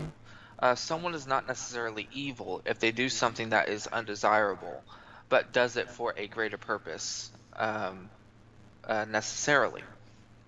Um, we have to take into account um, the issue of authority. Who is the authority in the situation?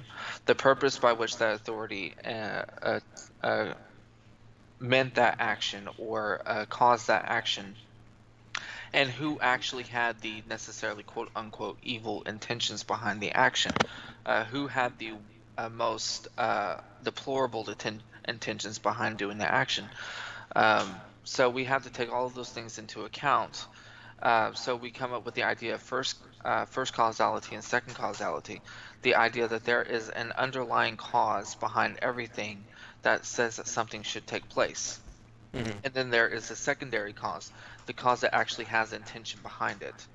And that cause is where evil actually comes into the picture, not the primary, but the secondary cause is Okay. where the intention actually comes in. And in that we can determine whether something is evil or good, not necessarily in the primary cause. And so in philosophy, that is called the dual cause thesis, and um, and that is something that we have used to determine that, um, like, someone is not evil. For instance, let's use the legal situation. Okay. Take a serial killer, for instance. Okay. A serial killer goes to trial and he confesses to every murder, but we have to determine whether he is culpable for his actions, whether he is mentally insane or not. Depending on whether he is mentally insane or not is whether he can get an actual punishment or whether he has to go to a mental facility for the rest of his life. True, but also understand that having any one or several particular mental maladies does not necessarily put this person in a position of Of a moral viable goodness. insanity defense. Well, I even just wanted to make that clear because the yeah, insanity pleas and insanity defenses are something that are very nuanced and very difficult to determine and yeah, show because in court yeah, because number the one, state is because most people, very, very particular on that. yeah, they have a very narrow definition, and most people, especially those who are on the jury, will look at a particular set of circumstances and they'll say, I don't care what this person says, that is evil in its most purest form. Take the situation of Ted Bundy, for I was instance. about to say, I knew you were going to go with Ted Bundy. Yeah, Yeah, shockingly evil, essentially. yeah, Yeah. shockingly evil. Someone who killed, um, by all estimates, 30 women or more. Hmm. We don't know exactly what the number 30 is. that he admitted to. Yeah, 30 that he admitted to. Yeah. And they would go back and revisit those bodies to do more unspeakable things to the desecrated bodies of these women. So someone who is Needless the to say, at pure, the end of the day, not a nice dude. yeah, Not a good, not what we would typically define beyond, as a good person. yeah, beyond the definition of evil, I think that goes to absolute depravity, utter depravity, which is possibly the worst level of depravity that you can reach is utter depravity. That means that you can't go any lower. Um, Ted Bundy was the closest that we've ever seen to coming to that point. And I would say not quite. There have been other well, more of horrific course, things done by other people, there have but been guys, and there was Jack the Ripper, who was that was the yeah, that we have no idea if that was one person or several. We have no way to really confirm anything about that. No, what I'm talking about is like you've got it really is going to depend on each person's subjective interpretation of what we call this, or of how we define the true level of despicability of an act of what a person does.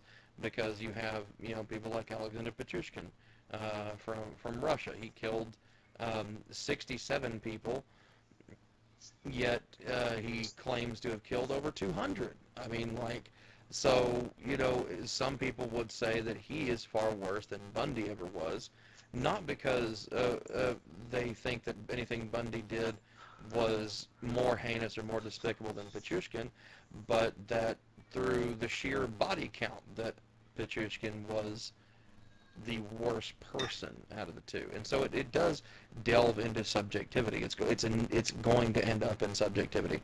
And that's one of the reasons why while I agree with the premises of the problem of evil and using it as an argument against the omniscient, omnipotent, the tri-omni God, as I usually refer to it, because it's the three big omnis and it's a God.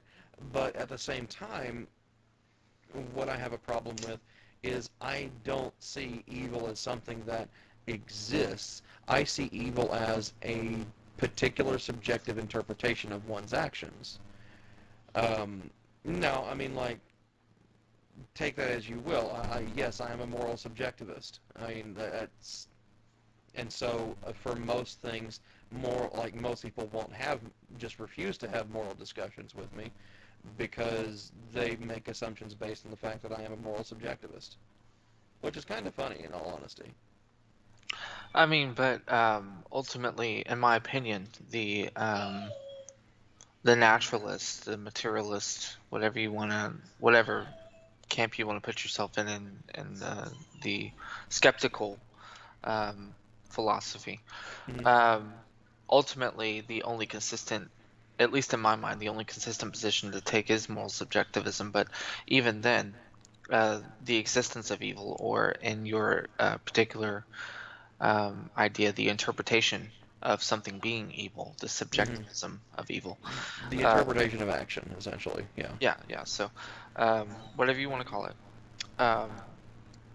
basically comes down to the idea of what is the most basic evil act that we can all agree is evil. But unfortunately, you're not going to come to the same conclusion with everyone. No, you're not. There's going to be someone who looks at that action and says that that's not necessarily evil, and here's why. Right, or they'll have some sort of an imagined justification. For instance,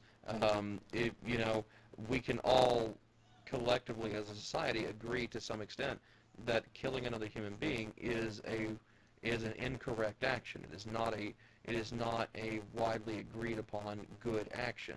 However, under certain circumstances, it can at least be what is considered an acceptable action, such as here in the state of Texas, you are allowed to use a firearm to defend yourself in the event of a home invasion or a deadly attack. If someone is attacking you with presumed lethal intent and you are truly in fear of your life and in fear for the lives of those around you, you have the legal, not obligation, but you have the legal, I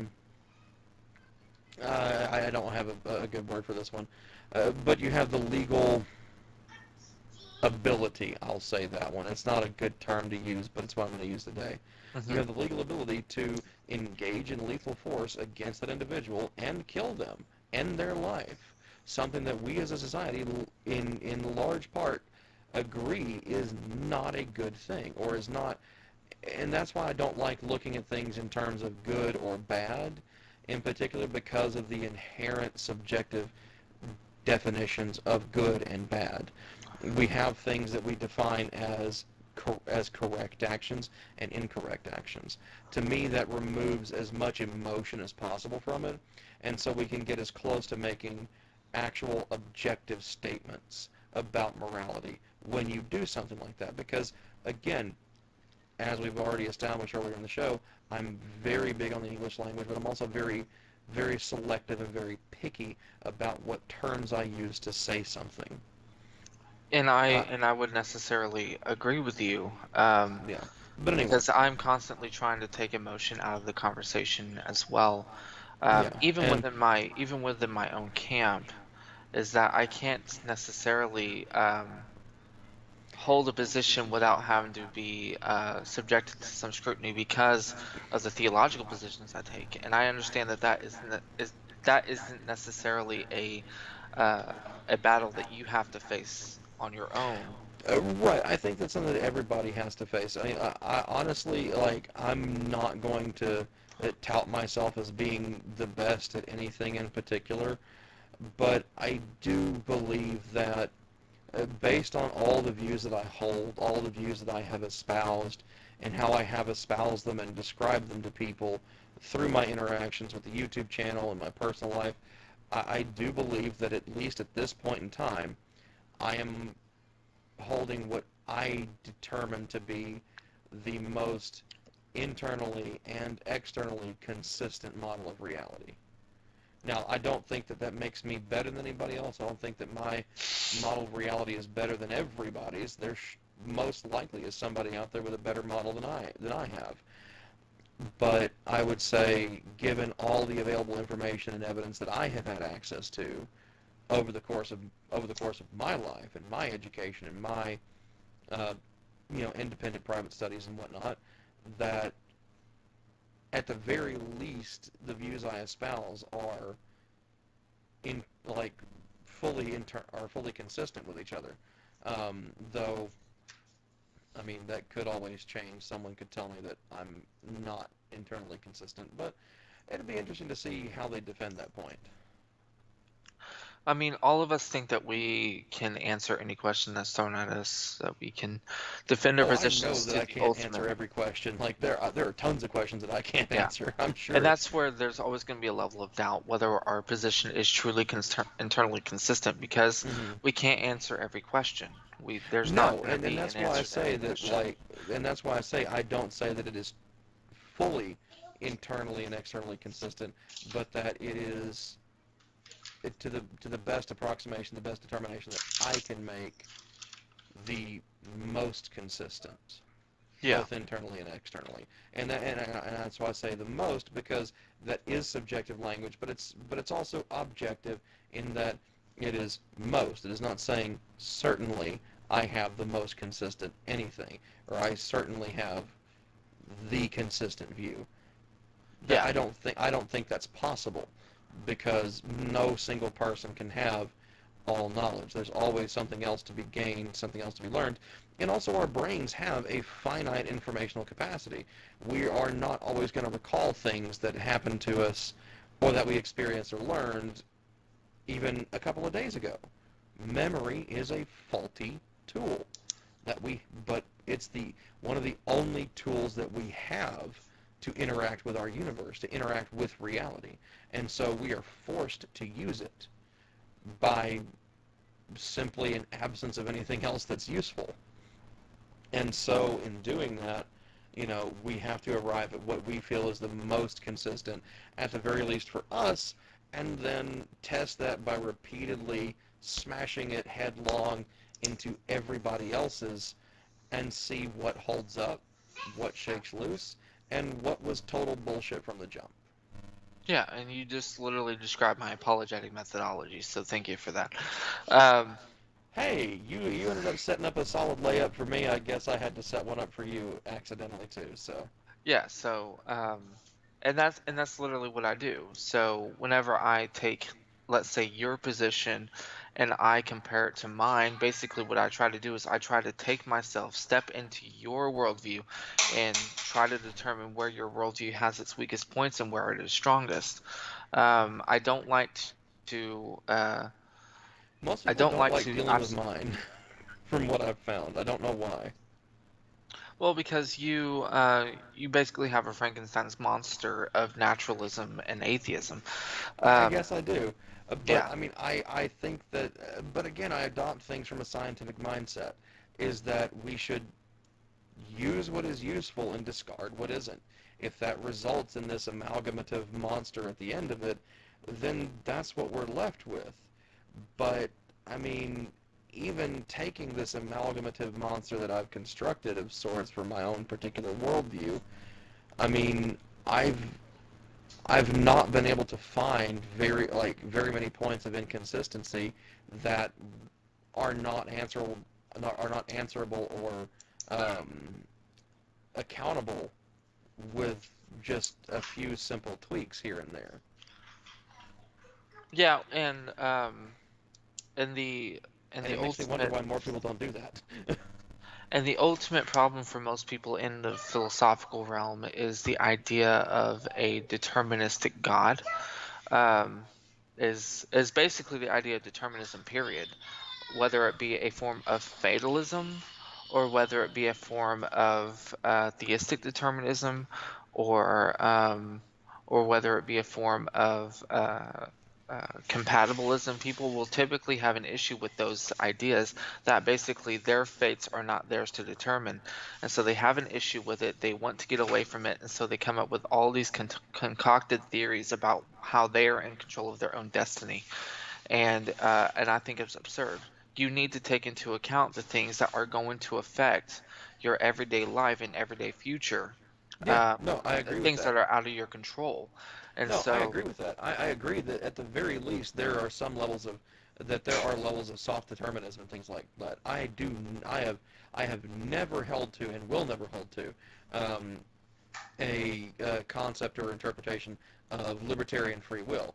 It just doesn't work. It's completely inconsistent with reality and what we observe, because in reality, what we observe is that at the very least, completely eschewing the concept of a God for a moment here, biology is deterministic. You cannot escape your biology. You can make a libertarian choice not to eat.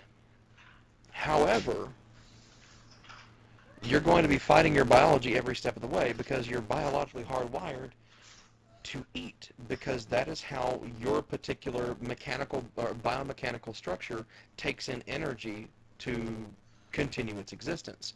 yeah. And so if you do not eat, if you just choose not to eat, not to drink, then understand that your choice has a consequence, and that choice will lead to the fact of you will die. You not only will you die, you will die much sooner than you normally would under any other circumstance. And so with that in mind, because that consequence is death, you do not have libertarian free will. You are, like, for me, I kind of hold to, I guess, what you would call a biological determinism for the most part, which I guess would be considered a type of soft determinism, maybe, because these are things that are far outside your control. There is no conscious control of your actions as far as Your biology. there's no outside entity consciously exercising control over your decisions and what you do with your life.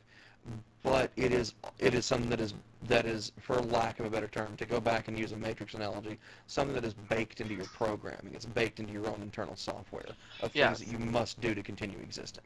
So you would be a soft determinist. You'd be technically considered a compatibilist, though naturalism wouldn't necessarily use that term, and that basically means that you would act within your limitations. You would act within your biological limitations. Yes. And of course the limitations of the world surrounding you that affects your everyday life. So if you're stuck in traffic one day, chances are you're going to get to work 5 minutes late. Right. I can't just suddenly decide, hey, you know what? It'd be nice if I wasn't stuck in traffic right now. Yeah. Yeah. So I'm not gonna decide suddenly. It's like, you know what?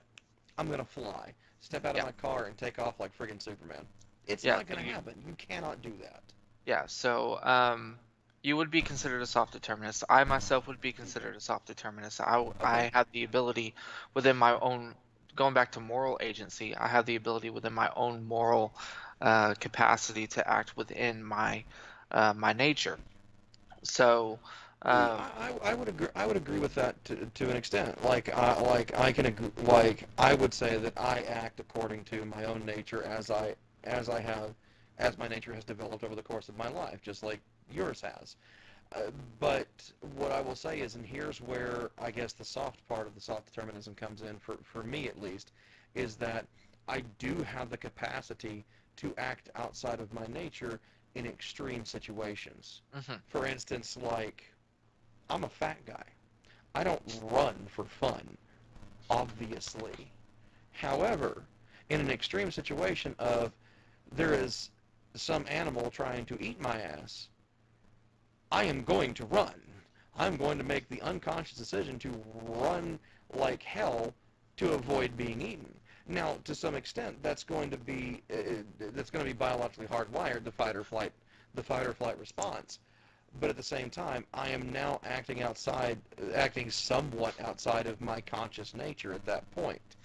At least how I see things. I think that we all have essentially two natures. Our conscious nature, how we consciously engage with reality, and then our unconscious nature, the things that we don't really have control over, but are things that have developed over time as we've aged, as we've learned, as we've internally evolved. And I don't mean that in the scientific sense, but I mean in the mental, emotional, and philosophical sense. Yeah, the transcendent sense is what I would consider that. But well, yeah, but you're a transcendentalist and I'm not, so.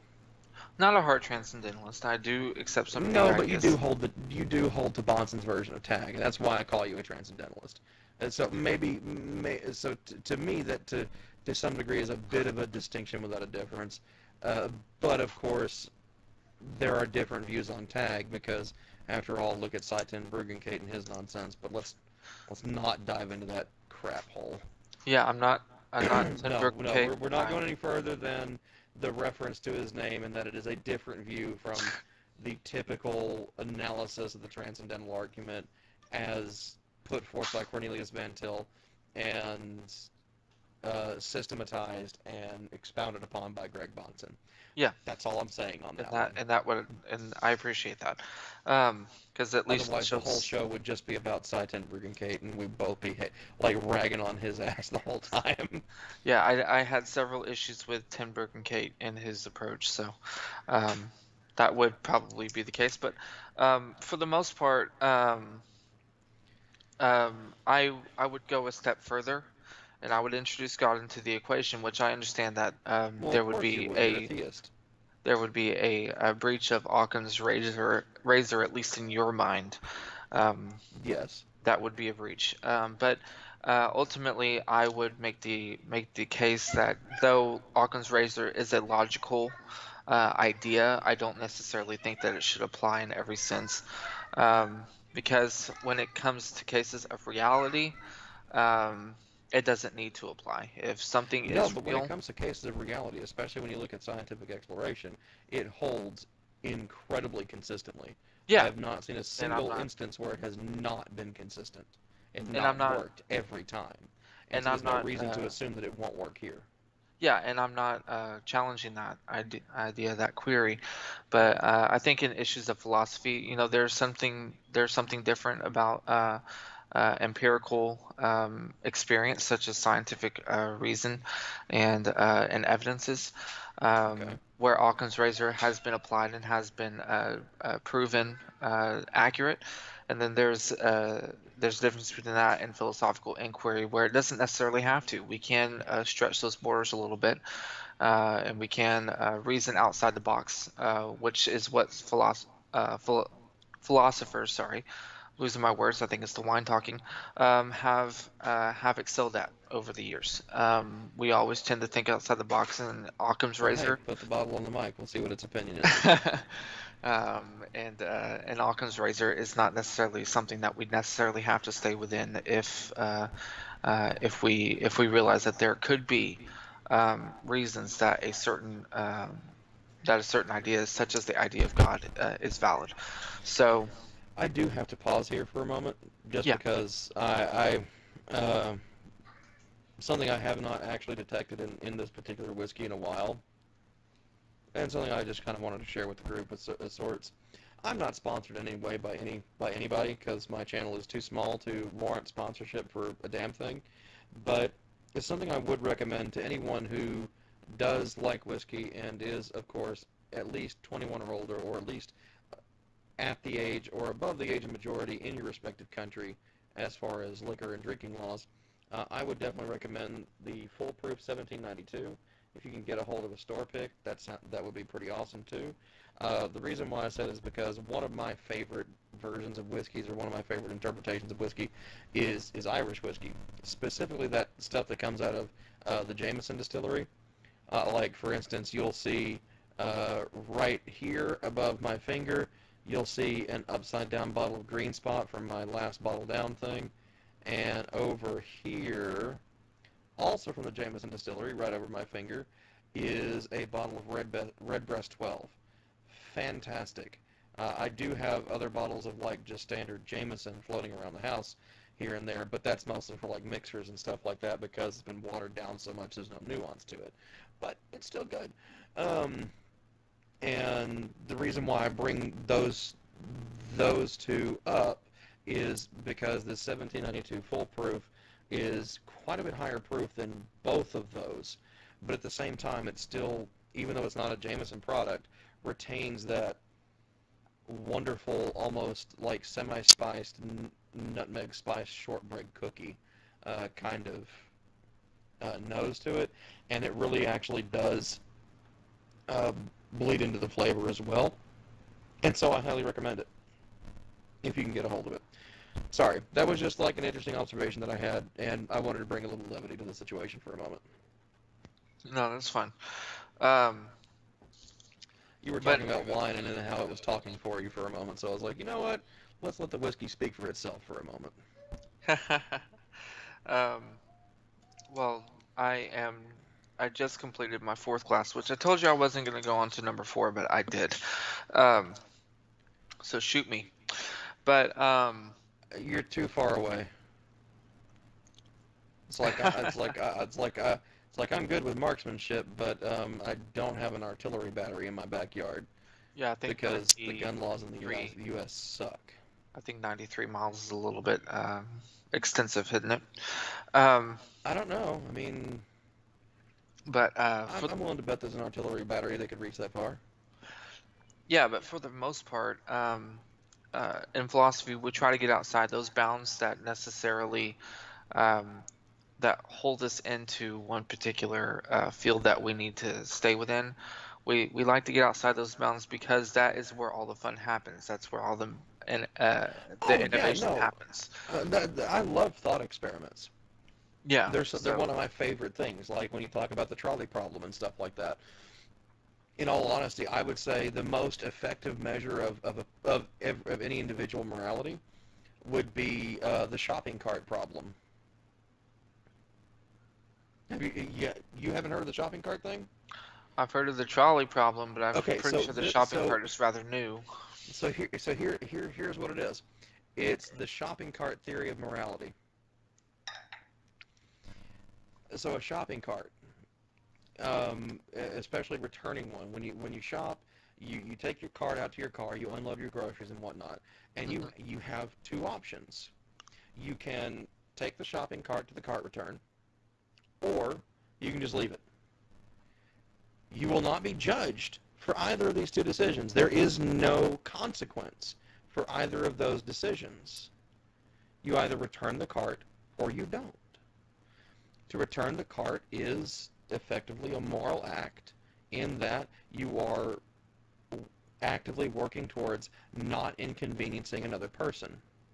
Whereas if you don't return it, there is no punishment, there is no consequence for not returning it, not to you. But it shows that you are at the very least apathetic towards the potential suffering of someone else having to pull partially into the parking space, move the cart, then finish parking. And so it's the shopping cart theory of morality. It's an interesting thing. You might want to look into that later on. It's kind of like almost a nonsensical thing or an absurdist assumption at first, but when you start really diving into and thinking about it, it starts to make a lot of sense as to how we would determine whether or not an act in and of itself is morally correct. And so the only way to truly experiment with that would have to be based on a situation where there is literally no consequence regardless of your decision. Yeah, It I is think only I how think I you choose to actually behave have in the moment. started. Yeah, I think I actually have started to think about it because I actually had an answer to it before we even started talking about it, Okay. and that is that I actually do um, I actually do personally take the cart back every time. Oh, so do I. So do I. Most people would assume that I don't because I'm a big guy, but that's the general assumption of most people who are of large size. Well, I'm not Yeah. even going to say of large size. Screw the colloquialism. By every medical definition, I am morbidly obese. It's something I am working on, and if somebody wants to call me a fat ass in the comments, hey, you know what? Go for it. Do I? It falls back to who's got two thumbs and doesn't give a shit about what you say about him. It's this guy. Yeah, so I always take it back. And that's personally because I think that inconveniencing other people is something that I can avoid, even if it Yeah, costs me 10 exactly. seconds That's of. my reasoning behind it as well. Is I kind of fall back on a bit of the golden rule: do unto others as you would have others do unto you.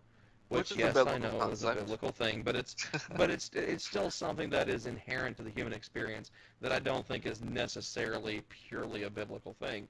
In that I know I would not want to be inconvenienced by a shopping cart in the way of my vehicle that I'm trying to park, and so knowing that that would aggravate me or inconvenience me, I do not want to visit that upon someone else because I don't know the next person that's going to be there, and so there's no reason or point for me potentially inconveniencing them. And so I take the cart back to the cart return. Yeah. So I But am anyway, not necessarily the guy to sit there and save himself 10 seconds and cost someone else 2 minutes, because I was too lazy to take my shopping cart back. well, So, no, let's even just assume it's just a 10-second either way. Like forget the 2-minute thing, because now you're ascribing degrees of inconvenience from yourself to that other person. So let's just assume at the very slightest that it takes you 10 seconds to return the cart. But if you don't return the cart, okay, cool, you saved yourself 10 seconds, but you cost someone else 10 seconds. And so now here's the interesting thing: the domino effect when you take that into account. Say you decide not to take it back, and you have that little butterfly effect thing where, well, that person says, you know what, that asshole didn't take it back, I'm not going to put that damn thing back, and so they don't put it back, and so it just continues on and on and on and on and on, and so you have this interesting logical conundrum of where your initial choice to not return the cart snowballs into this monster of you have now indirectly caused several minutes, if not potential hours, over the course of a business day, depending on how busy the store is, of overall inconvenience to other people mhm. because you have influenced their decision, their moral decision, based on yours. And so it's a really, like I said, it is a deep rabbit hole, and it's a lot of fun. It's a really fun thought experiment to dive into. Is what I'm saying. Yeah, and I'm not disagreeing with you. Yeah. But anyways, Um, let's steer this back to the point. I know I'm the one that steered us off topic and derailed the conversation, but there were points that you wanted to make, I'm sure. yeah, so the reason that I would choose that, of course, is because I don't want to cause anyone else inconvenience. When Hmm. the reason that those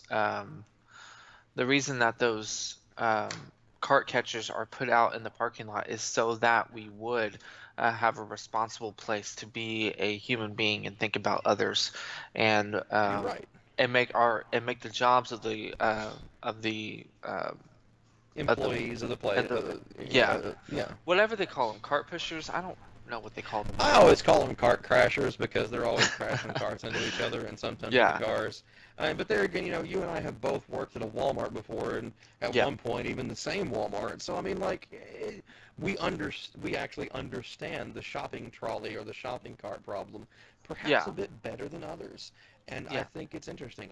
That's one of the reasons why I think that, in all honesty, one of the ways that we would correct a lot of the problems with how people treat other people within our society especially here in the United States, would be to somehow have it mandatory that everybody has to work a retail job for at least a year of their life, especially retail service as a whole. And I think that would drastically improve overall human interaction across the board. At least in this country, it may be different in other places, but here in the U.S., I think that would go a long way. But Yeah. that's just a me I thing. mean, I worked that particular retail job for 2.5 years, Hmm. and it was the And I worst mean two and a any half years of my retail. life. In It fact, was, actually, I'll take it a step further. There are two jobs that I think every person needs to work at least once in their life for upwards of a year. One is done. retail service. The other is food service. More than done. I mean, well, I know, both of us are more than done with those. But that's what I'm saying. It's like, and then you know what? I'll add a third one. I'll add a third one here.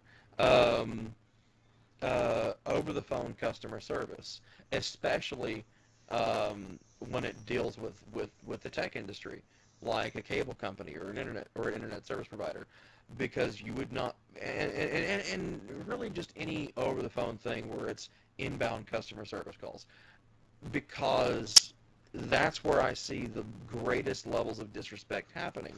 I've worked I've worked other jobs. I've worked as a correctional officer. I've worked as a truck driver. I have worked as management staff at places. And, uh,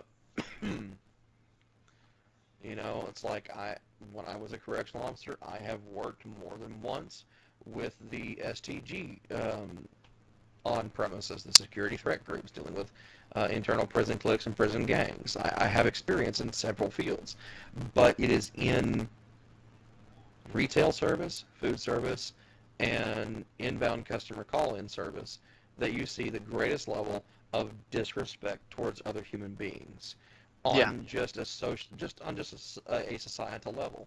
And I think if everybody were to do that, then we would know more about other people's struggles, other people's interactions with society, and would greatly improve that interaction. But we're talking a whole hell of a lot about morality on a show about epistemology, so But let's circle back around to theodicy. morality does affect the issue of epistemology, because when you're talking about theodicy, which Yeah, is a fundamental question of epistemology, and at least morality on at the the, same time. Yeah, yeah, it's like, you're do we talking know about the evil issue exists, of, and what is evil? So yeah, no, yeah, it's a moral and an epistemological question. You're right. at one question, we have to ask, what is evil, and how do we determine what evil is? And the different worldviews have different answers to this. There is the question of ultimate authority of what Hmm. evil is, that as in an authority determines what evil is and isn't. And then there is the answer of basically brotherly empathy, that I'm a human being, and I don't want to do anything to another human being that I wouldn't want done to me, which is basically the golden rule, which is a principle both within naturalism and Christianity, or at least naturalistic humanism and Christianity, secular humanism and Christianity. Let's put it that way. That's a better Okay. term. Um, both Christianity and secular humanism both agree to this point, but we have different reasons why we agree to it. Um, so you have the issue of what evil is. Then you have the issue of, once we agree on what evil is, which I'm not even sure can be done. Depends on how much each side is willing to compromise. Um, Or basically, essentially, is how much subjectivity is your side, is someone on your of your position willing to introduce to the situation, and how much actual objectivity would, say, someone in my camp be willing to introduce. yeah, Whereas me personally, I don't think a truly productive conversation. Well, I'm not going to say it would be unproductive. I'm just saying that I think we would near instantly arrive at an impasse discussing morality, because I see things from a subjective point of view. I do believe that morality is subjective, and it's internally subjective to every single person. Can we arrive at a greater morality? Can we arrive at a societal morality that we all agree to adhere to because we are part of a particular society? Yes, because that I don't see as not necessarily subjective morality, but that many people have gotten together, have been able to objectively articulate their subjective interpretations of what morality is, and arrive at what I would call a collective morality. Not everything is so clear-cut, though, in these instances. No, I'm not saying they are. But I am saying that in most instances we should be able to arrive at a relatively clear-cut explanation of things, because I'm firmly in the Einsteinian camp of, if you can't explain something simply, then you don't actually understand it. And I don't want to get into any specifics because I would bring up subjects that I know that you are No. against bringing up on this particular channel. But the Yeah, basically and it's definitions not for of any other reason other than this is a YouTube channel and I am beholden to YouTube's policies and procedures. yeah. And so I deliberately choose not to discuss things like, if you watched yesterday's episode, you saw that I very unfortunately, and did not want to, but I had to stop Father Patrick when the discussion started diving towards the territory of COVID-19 and the pandemic situation that we're currently dealing with. It's not that I didn't want to have that conversation. I believe there is always a time and a place for that, and I would have loved for that time to have been yesterday, and that place to have been on that YouTube live production. I really would have. I would have loved to have that conversation because it is an important one to have. But with YouTube's algorithm, with how they deal with videos get taken down when they broach that topic, even in just a hypothetical sense, even if it has nothing to do with the science of it or the acceptance of whether or not it's actually happening. And the same is true of the topic that I know you're thinking of, which is the abortion debate. Yes. It's not because I don't think it's an important topic. It is, but on the whole, a small channel like mine would suffer greatly. It would be a complete waste of several hours of my time, your time, and discussion time to have a discussion about that particular topic, only to have the video taken down. And then everybody loses out on that. The time I wasted, the time you wasted, and the time that is wasted of every person who may have wanted to view that, but now is unable to.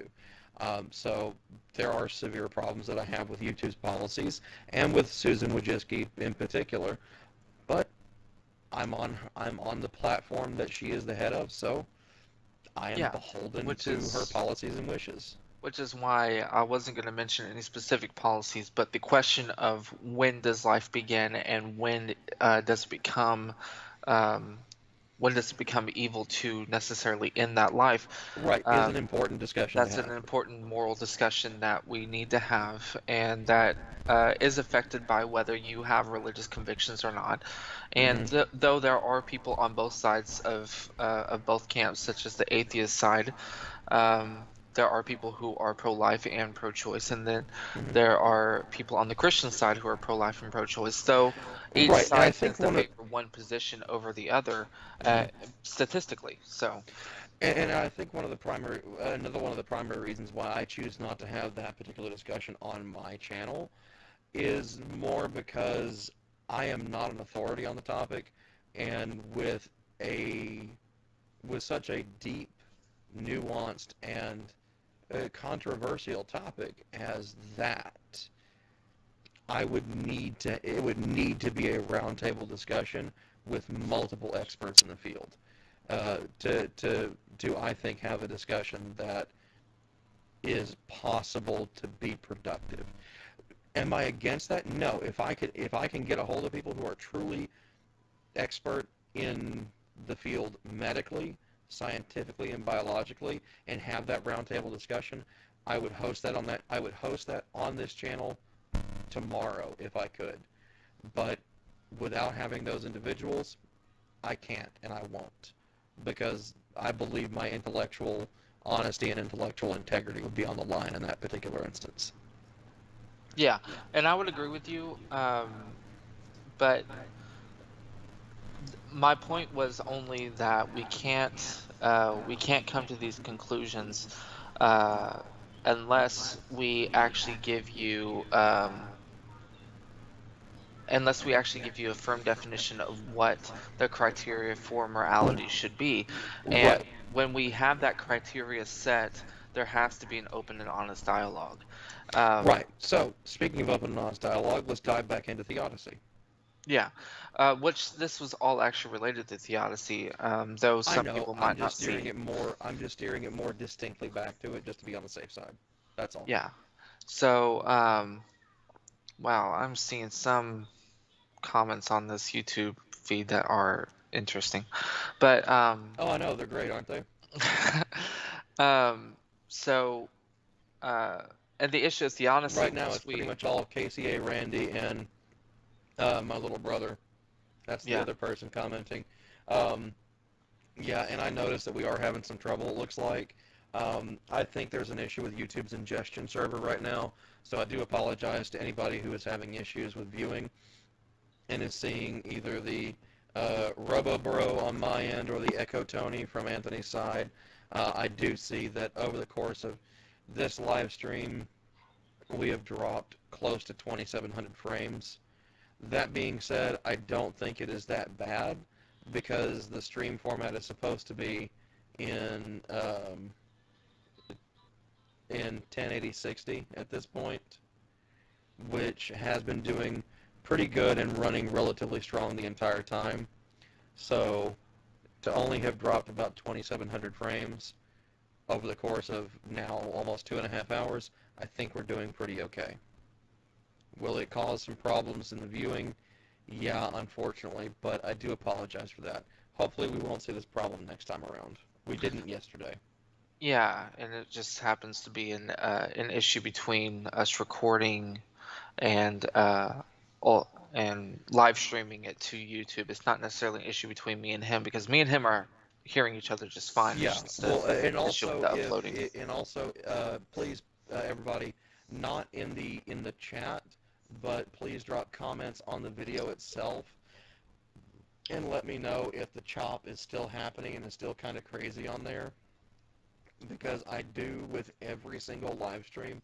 I also have a separate recording that is done the entire time that I'm streaming, that is just doing a local recording and not a recording of the stream itself, and so I can repost this discussion as just a straight recording instead of, what you're experiencing now. So Yeah, and I'm out officially of this bottle.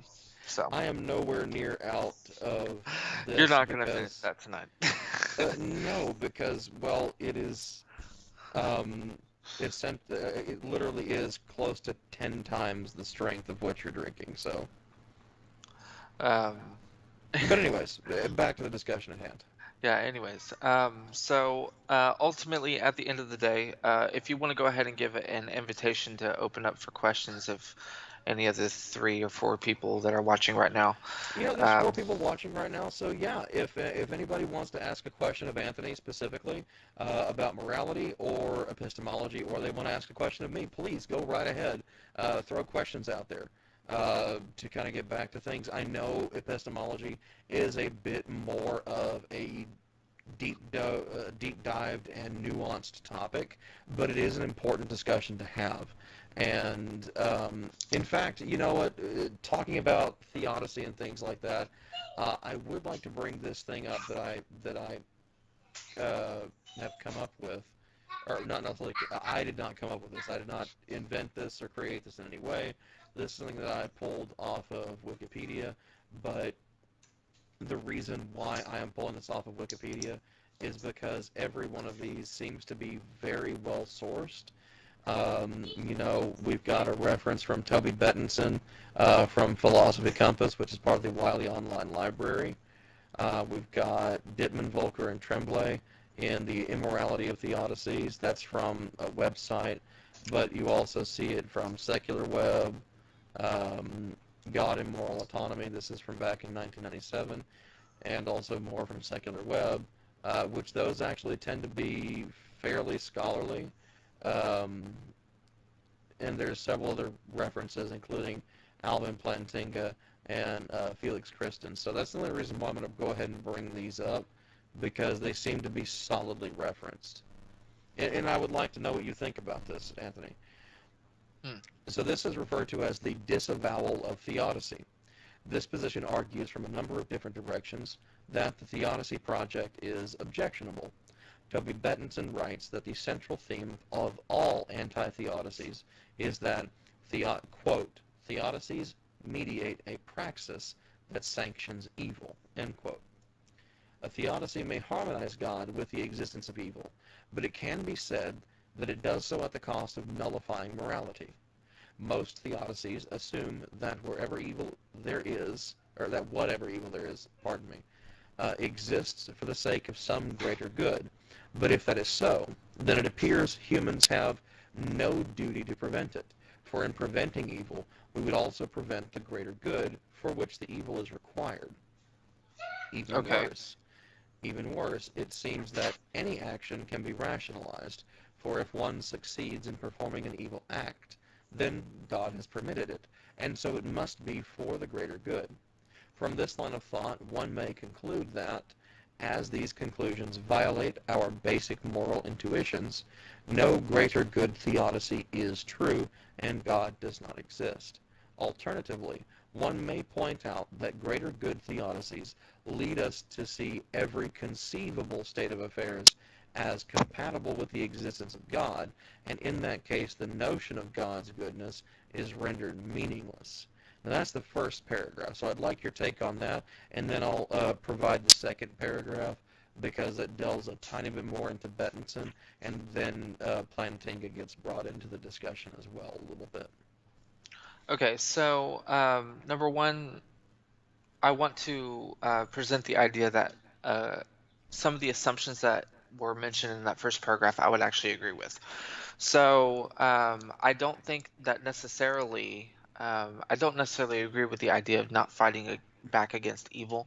Well, actually, let me interject something real quick. So that paragraph, now that I'm looking at it and thinking about it a little bit harder, it is assuming that that the person that it is addressing, or that the argument it is addressing, is in particular a quote-unquote greater good theodicy. I'm not saying that you hold to that, so I'm not going to ask you to defend a greater good theodicy if that is not the type of theodicy you hold to. No, I don't. Okay. I wanted to clarify that for people who are listening or watching, just in the off chance they went and looked it up and saw that distinction that I saw as well. So yeah. So greater good theodicy is basically that God is bringing about an evil act to bring about a greater good, essentially. A greater good, which isn't necessarily wrong. I want to make that point very clear, because there are places in the Bible where that is explicitly stated, such as Genesis chapter 50. You know, God, you meant it for evil, but God meant it for good, something like that. That's not necessarily wrong, but that doesn't explain the whole idea of why evil exists, which is the actual question that theodicy is trying to answer. That just means that on a situation by situation basis, you might have to commit an evil act to bring about a greater good, which is not a theodicy in question. It's just a right. If anyone wants to see like greater good and all that stuff, they just need to watch like season 8 of Charmed or whatever. Yeah. But here's the thing though.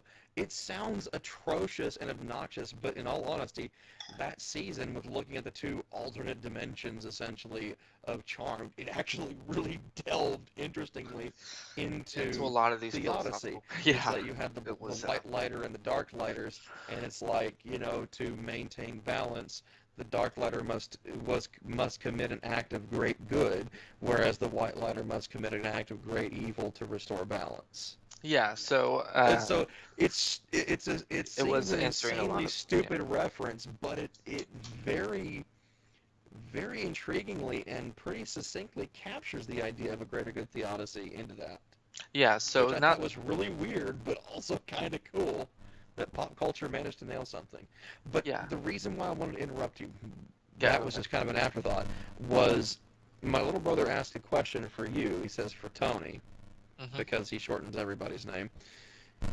And I really think this is kind of right up your alley. It's kind of a line drive to your point. Yeah. He asks, if God does not have the aspect of evil, and God is the first being, did he not create it evil? Okay. Now I don't know if that's a linguistic slip. Did he not create evil, or if it is truly him saying, did he not create it as in existence, evil, or evil itself? So that's a little bit nebulous, but I figured overall it was a line drive to your point when it comes to your particular view of theodicy. So let's go ahead and do that. Yeah. So again, I'm going to point back to the Bible verse, Isaiah 45:7. I form the light, I create darkness, I make peace, and I create evil. I, the Lord, do all these things. That verse right there should answer the question whether God created evil. Now the question is God morally culpable for the intentions of the people who do the evil acts? No, he's not. Foreknowledge, I believe, is more active, especially. But is he not culpable for creating evil in the first place if he did create it? And yes, if he is culpable, then if he is culpable for that, then either God is not omnibenevolent, or omnibenevolent is a meaningless term. Because if you look at how we define omni and benevolent, it would mean necessarily all good all the time. Which, if you create evil, necessarily omnibenevolent is either rendered meaningless or is not a property of God. Okay, so give me 1 second. I actually forgot the reference to this. That's okay. No, take your time. It's okay. And we've been going for 2.5 hours, so we do need to kind of start bringing it to a close. So after we do this question here and any further discussion that you and I have on the topic, I think we'll go ahead and bring it to a close. I think this is actually one of my longest live streams when it comes to discussions with a theist. Yeah. Just give me 1 second. I'm actually looking up for a specific verse. Okay. That I want to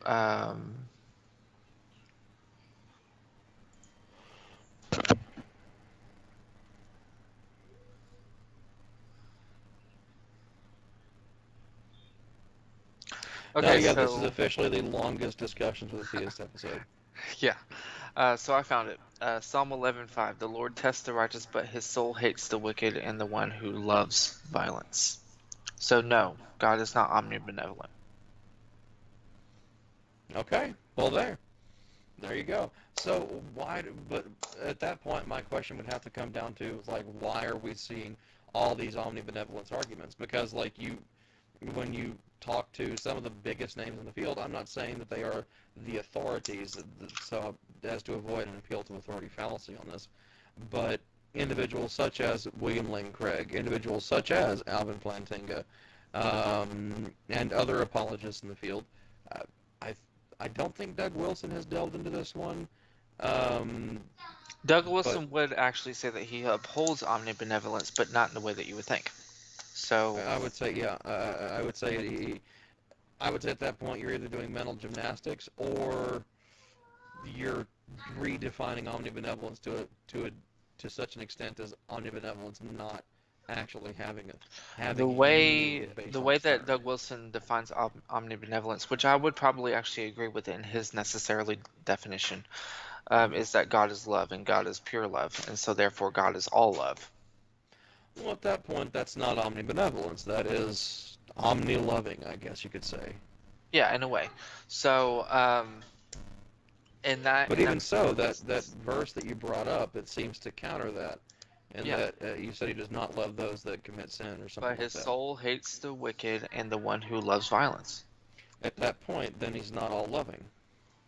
Yeah, so the fear of the Lord is hatred of evil, pride and arrogance are the way of the evil and perverted speech I hate. So that is Proverbs 8:13. So he's talking about specific behaviors, for all have sinned and fallen short of the glory of God.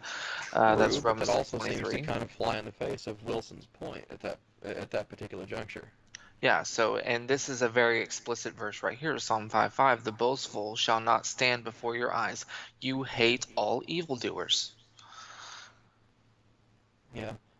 So like That's not Matthew, omnibenevolence. right? Exactly. Well, not even omnibenevolence, but also not all loving at that point.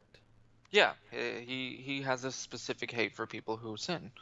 So, Right. So at that point, I don't. It makes no sense as to why people consistently say, you know, omnibenevolent and all loving, and like it does not comport to the reality of the discussion. It does not comport to the claim presented within the text, I would say. yeah, so But there if again, I was to hold to a theory you of, are pulling entirely from Old Testament references at this point. You've not actually used a single New Testament reference. okay, And I think that's where people are making the distinction, in that Christians adhere to the New Testament, and so the Old Testament, for whatever reason, is like arguably not necessarily invalid, but invalid to their particular interpretation. At least, now, I'm not saying that Wilson is one that holds to this. I doubt that he is. I'm just saying that this is something that you inevitably encounter with your average run-of-the-mill believer, your average churchgoer, if you will. yeah, Those who do not dive into these topics ad nauseum and to ridiculous lengths such as you and I do. yeah. So let And me many others. actually read one verse for you, because we're talking about the New Testament. I want to, Right, like I can't remember the exact citation, but I know that words that are attributed to Jesus are specifically, I did not come to bring peace but a sword.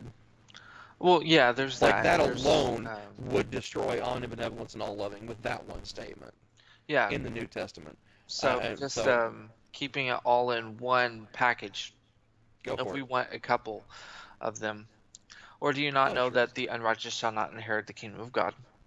Unrighteousness speaks about basically Immorality. presupposes that there is a set of morals that are called righteous.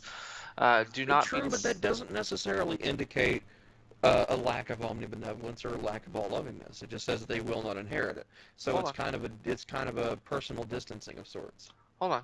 Do not be deceived, neither the sexually immoral, nor idolaters, nor adulterers, nor men who practice buggering, or what we now call homosexuality, nor Hmm. thieves, nor the greedy, nor drunkards, nor revilers, nor swindlers shall inherit the kingdom of God. And Uh, all liars. I remember that part. That's one of my mhm. favorite ones. It's kind of funny. If we confess our sins, he is faithful and just to forgive us of our sins and cleanse us from all unrighteousness. So there we have that word unrighteousness again. Let love be genuine and abhor what is evil, hold fast to what is good. So that is actually a commandment telling us to abhor Yes, what is to abhor evil. what is evil. Yeah. Yeah, But again, and here's the argument that I see happening here. It's kind of but funny. I'm kind of Jesus did defending. not say it. Not only that, not only that, but the statement in and of itself does not effectively communicate. While it does instruct us as individuals, us as people, us as believers, Hmm. to abhor these things, it does not explicitly state that God himself abhors these things, just that he is instructing his believers to do so through somebody else, obviously. Yeah, And so, like, that's the argument I see happening from a theistic perspective. And so yeah. it's like, now, I don't, you know me, I don't really argue theology. I'm not a theologian, because why would I be? I'm an atheist. There are many But atheist theologians, believe it or not. true. I mean, look at Bart Ehrman, but I wouldn't call him a theologian. I would call him a New Testament historian more than anything else. He is actually a New Testament theologian, despite his Well, I know attempt at his degree. I know his degrees are like MDivs and he is PhDs and a he is DDivs. a he is a biblical theologian.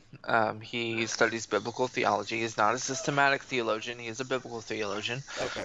He has a tendency, which I don't necessarily agree with, to atomize the text, to break up the books into different independent units and not allow them to harmonize. But Well, it's not that he's not. I don't think that he's not allowing them to harmonize or anything like that. He is They are different books. He's analyzing individual texts.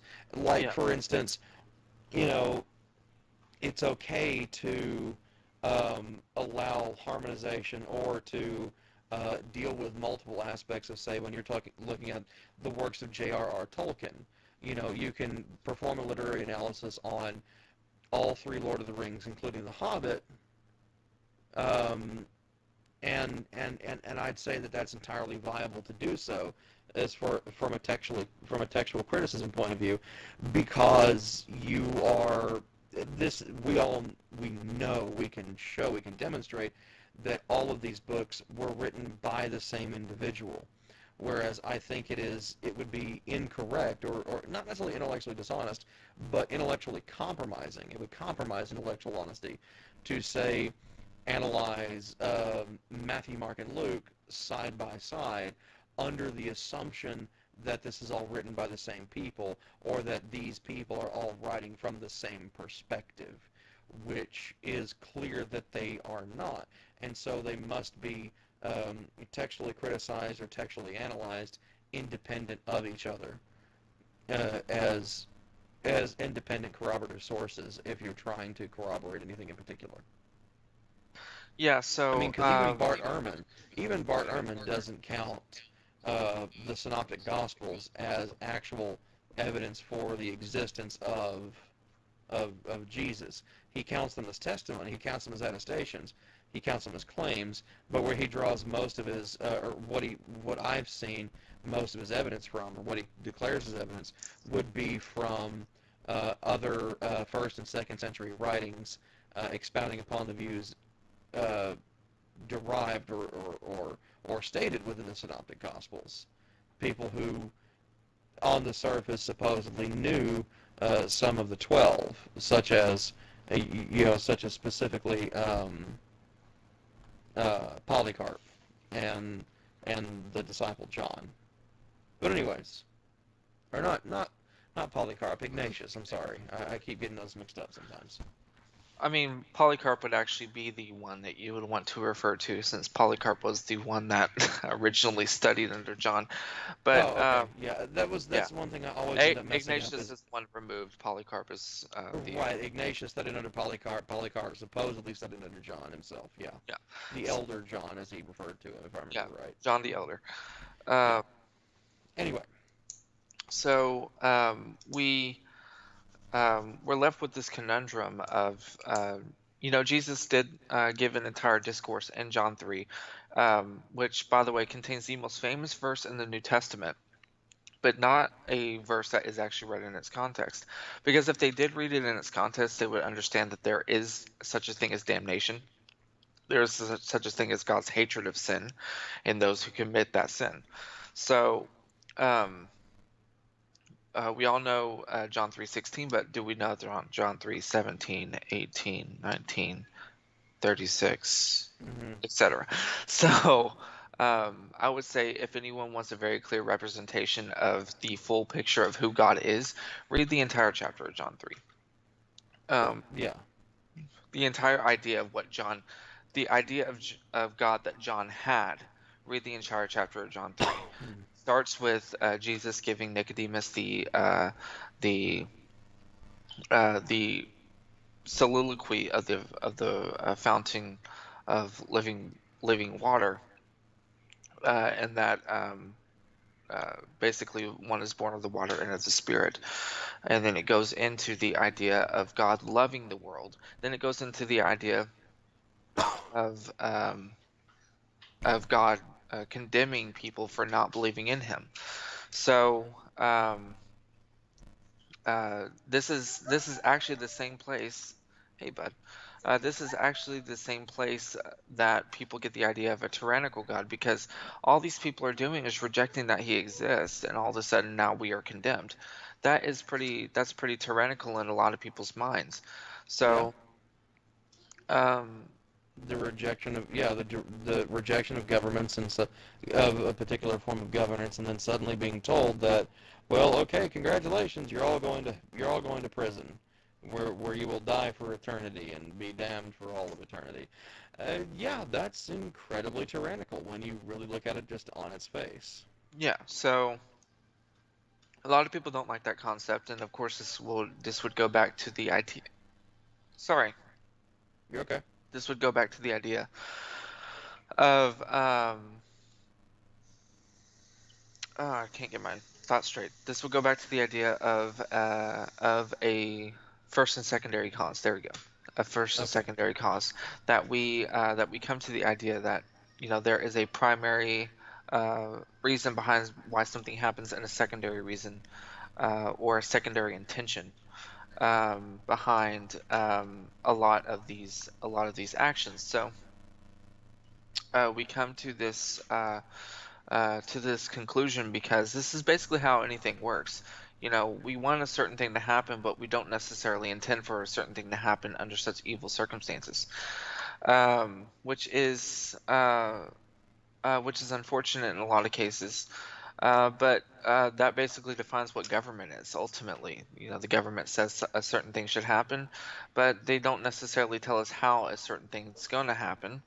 So it can really happen any particular way depending on who's writing the law, and it can actually be quite a terrible thing that happens in that process. So we need to be kind of careful the way that we talk about certain things, because the individuals in the government are not evil because they say a certain thing should happen, but how that action is carried out could be the thing that determines, you know, how evil a particular decree is ultimately.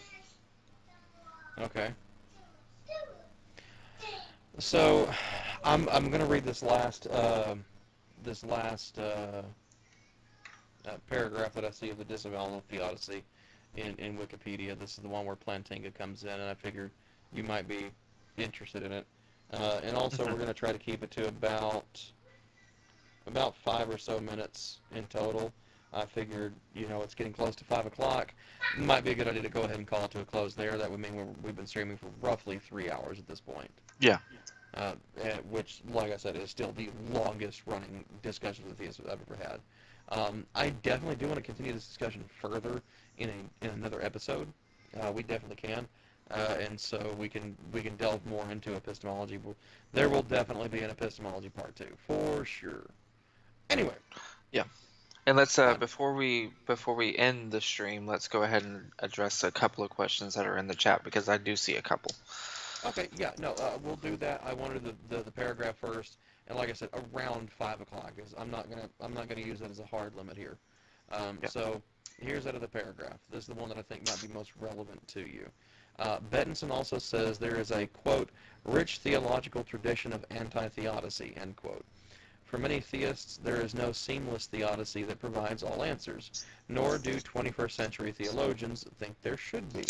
As Felix Christen, a fellow at Goethe University, Frankfurt, says, quote, when one considers human lives that have been shattered to the core, and in the face of these tragedies, ask the question, where is God?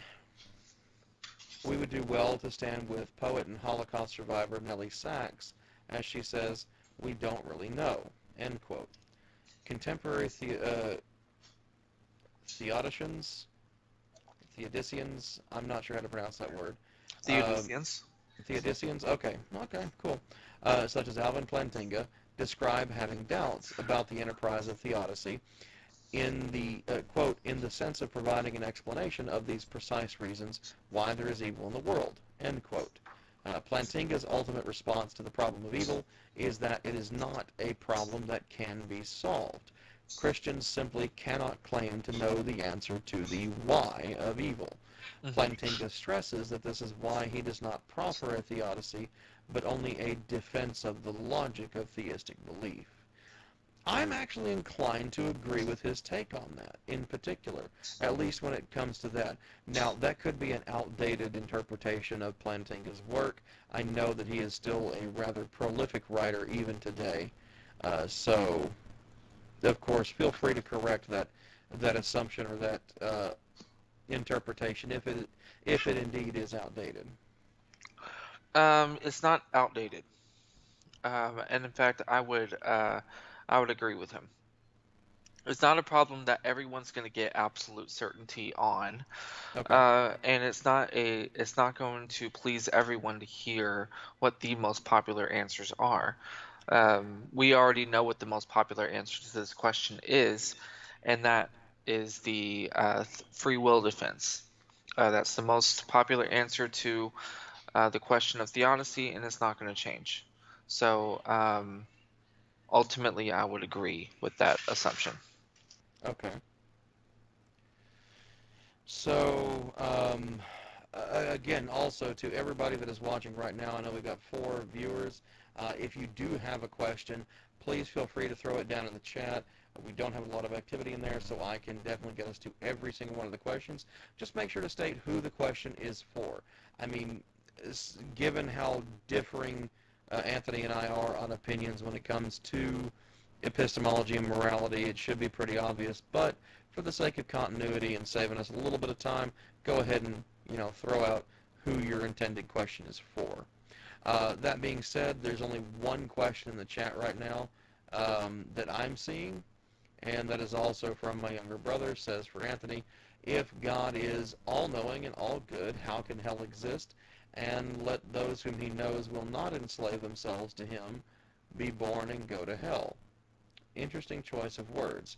So I can already kind of partially answer this by saying we've already described that God, or established that God, at least from the Christian theological perspective, or at least Anthony's Christian theological perspective, that God is at least is not all benevolent and not all loving. The all good aspect, though, is kind of an interesting take, though. Take it away, Anthony. Okay, so the issue of whether God is good, it comes down to the issue of authority. That doesn't not necessarily come down to the issue of morals. When we talk about all loving, someone who is all good does not have to be all loving. That person could be indifferent and not be guilty of any moral um, uh, uh, moral breach. At least as far as anything is understood. But someone who is an authority, something that is an ultimate authority, is the standard by which we judge all things, and by definition cannot be either 100% morally good or morally evil. That person, by definition, is indifferent. That thing, by definition, is indifferent morally, and that it becomes the standard. Now, what does it become the standard of? It can be ultimately it can either become the standard of good or of evil. I'm not necessarily dualist. I don't like to boil everything down to those two particular categories, but since they're opposites of each other, they typically fall on either side. So I would say when someone is the supreme governor of all things, and they describe themselves as the moral authority, then that person would have to necessarily be the standard of all good. So all of that to say that I, being a determinist of the sort that I am, would describe myself as a predestinarian, as in at the end of the day, God decides who goes to heaven and who goes to hell. And these are not necessarily exclusively mutual acts, as in God does not put the same amount of effort into electing someone to heaven as he does condemning someone to hell. They're not mutually exclusive. They are not equal. He does not throw the same amount of effort into either one, as I just said.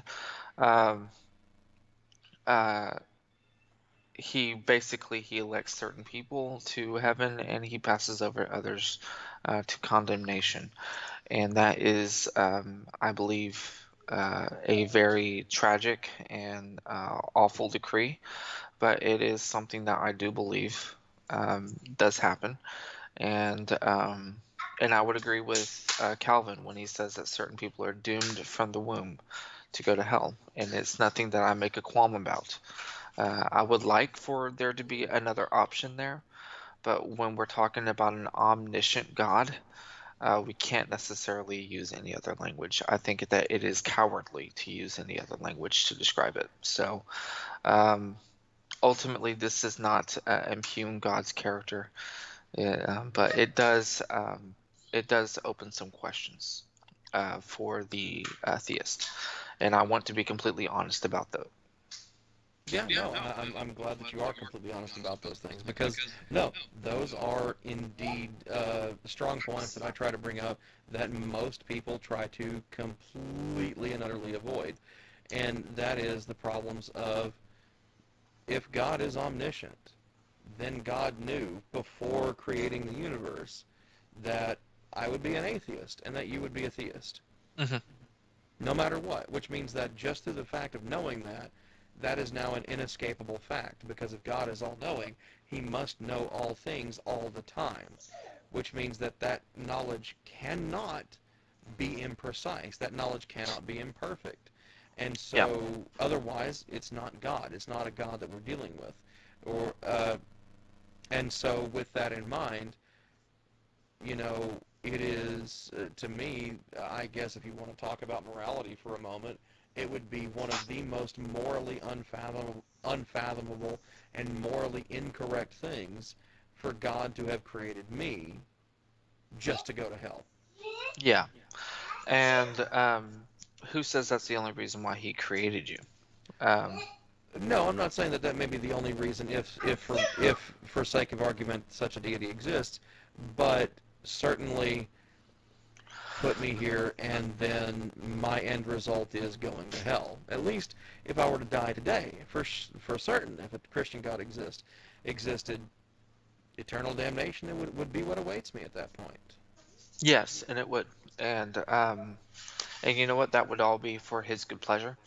And like I said, I don't make any qualms about it. But At which point, that's why I would consider God to be a despicable asshole. No, not an asshole. A yeah, well, scumbag. A and you would be scumbag. free, to make that conclusion. Um, I would say it's an entirely logical and well-founded conclusion based on the evidence and the data at that point. yeah, and um, but at the end of the day, who are we as mere creatures of this God who did create everything, and who is the standard for morals, and who has set those standards? Who are we to actually answer back to him? Why have you created me thus? That's the question that Paul asked in the letter to the Romans, chapter 9. Um, uh, he is the molder, we are the clay. We are the ones that he is making to vessels of honor or dishonor, to be glorified in our destruction, or to be glorified in his showing of mercy towards us. And we don't get to answer back to him, because at the end of the day, when we stand before him, we're going to be the ones that say, um, um, have mercy on me, a sinner. So that's just basically my take on it. And like I said, I don't make any qualms about believing that. I do research this topic quite often to see if anyone has come up with any better answers or better interpretations or anything like that. Not necessarily to try to wiggle out from um, under this conclusion, but anyways. So I think ultimately, I think we need to stop it right there. We have I think we have spent enough time on this particular subject. So Yeah, no, I agree with you on that one. I guess the last thing that I'll say on this one, because, well, it's my show, so I get to say shit. Uh, and that comes down to, um, you know what? Christopher Hitchens said it best. We are born sick and commanded to be well under a theistic doctrine such as that. But anyways, everybody, thank you all for tuning in today. I really appreciate everybody coming in and participating in the chat, those that did, and speaking with Anthony, who, again, is Anthony of the Covenant Heritage. Anthony, if you will, at some point send me a link, and I will edit the description down below and post the link to your blog in there. That way if people want to go and check it out after seeing this video or rewatching what have you, they're more than welcome to do so and see what they think. Also, if you have anything else you wanted to plug before we end the stream, go ahead and do so.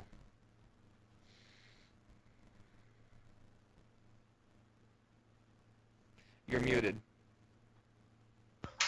Nope, I think that will cover it, and thank you everyone for watching. It's been a pleasure. Alrighty, well, with that being said, again, my name is Drew. Thank you all again for tuning into the Atheist Reformation for another episode of Discussions with the Theist, today with Anthony from the Covenant Heritage. And, of course, feel free to tune in next time. Next time, as far as I know for right now, it's going to be on May 22nd at 2 p.m., another discussion with Father Patrick. We're going to be delving into the topic of metaphysics, and I look forward to seeing you all there. As always, remember to like, comment, and subscribe. And you know what? Feel free to share this video with any of your friends and family who you think might be intrigued or find something interesting or could possibly learn something from discussions such as these. But until next time, again, my name is Drew. Thank you all. We're signing off.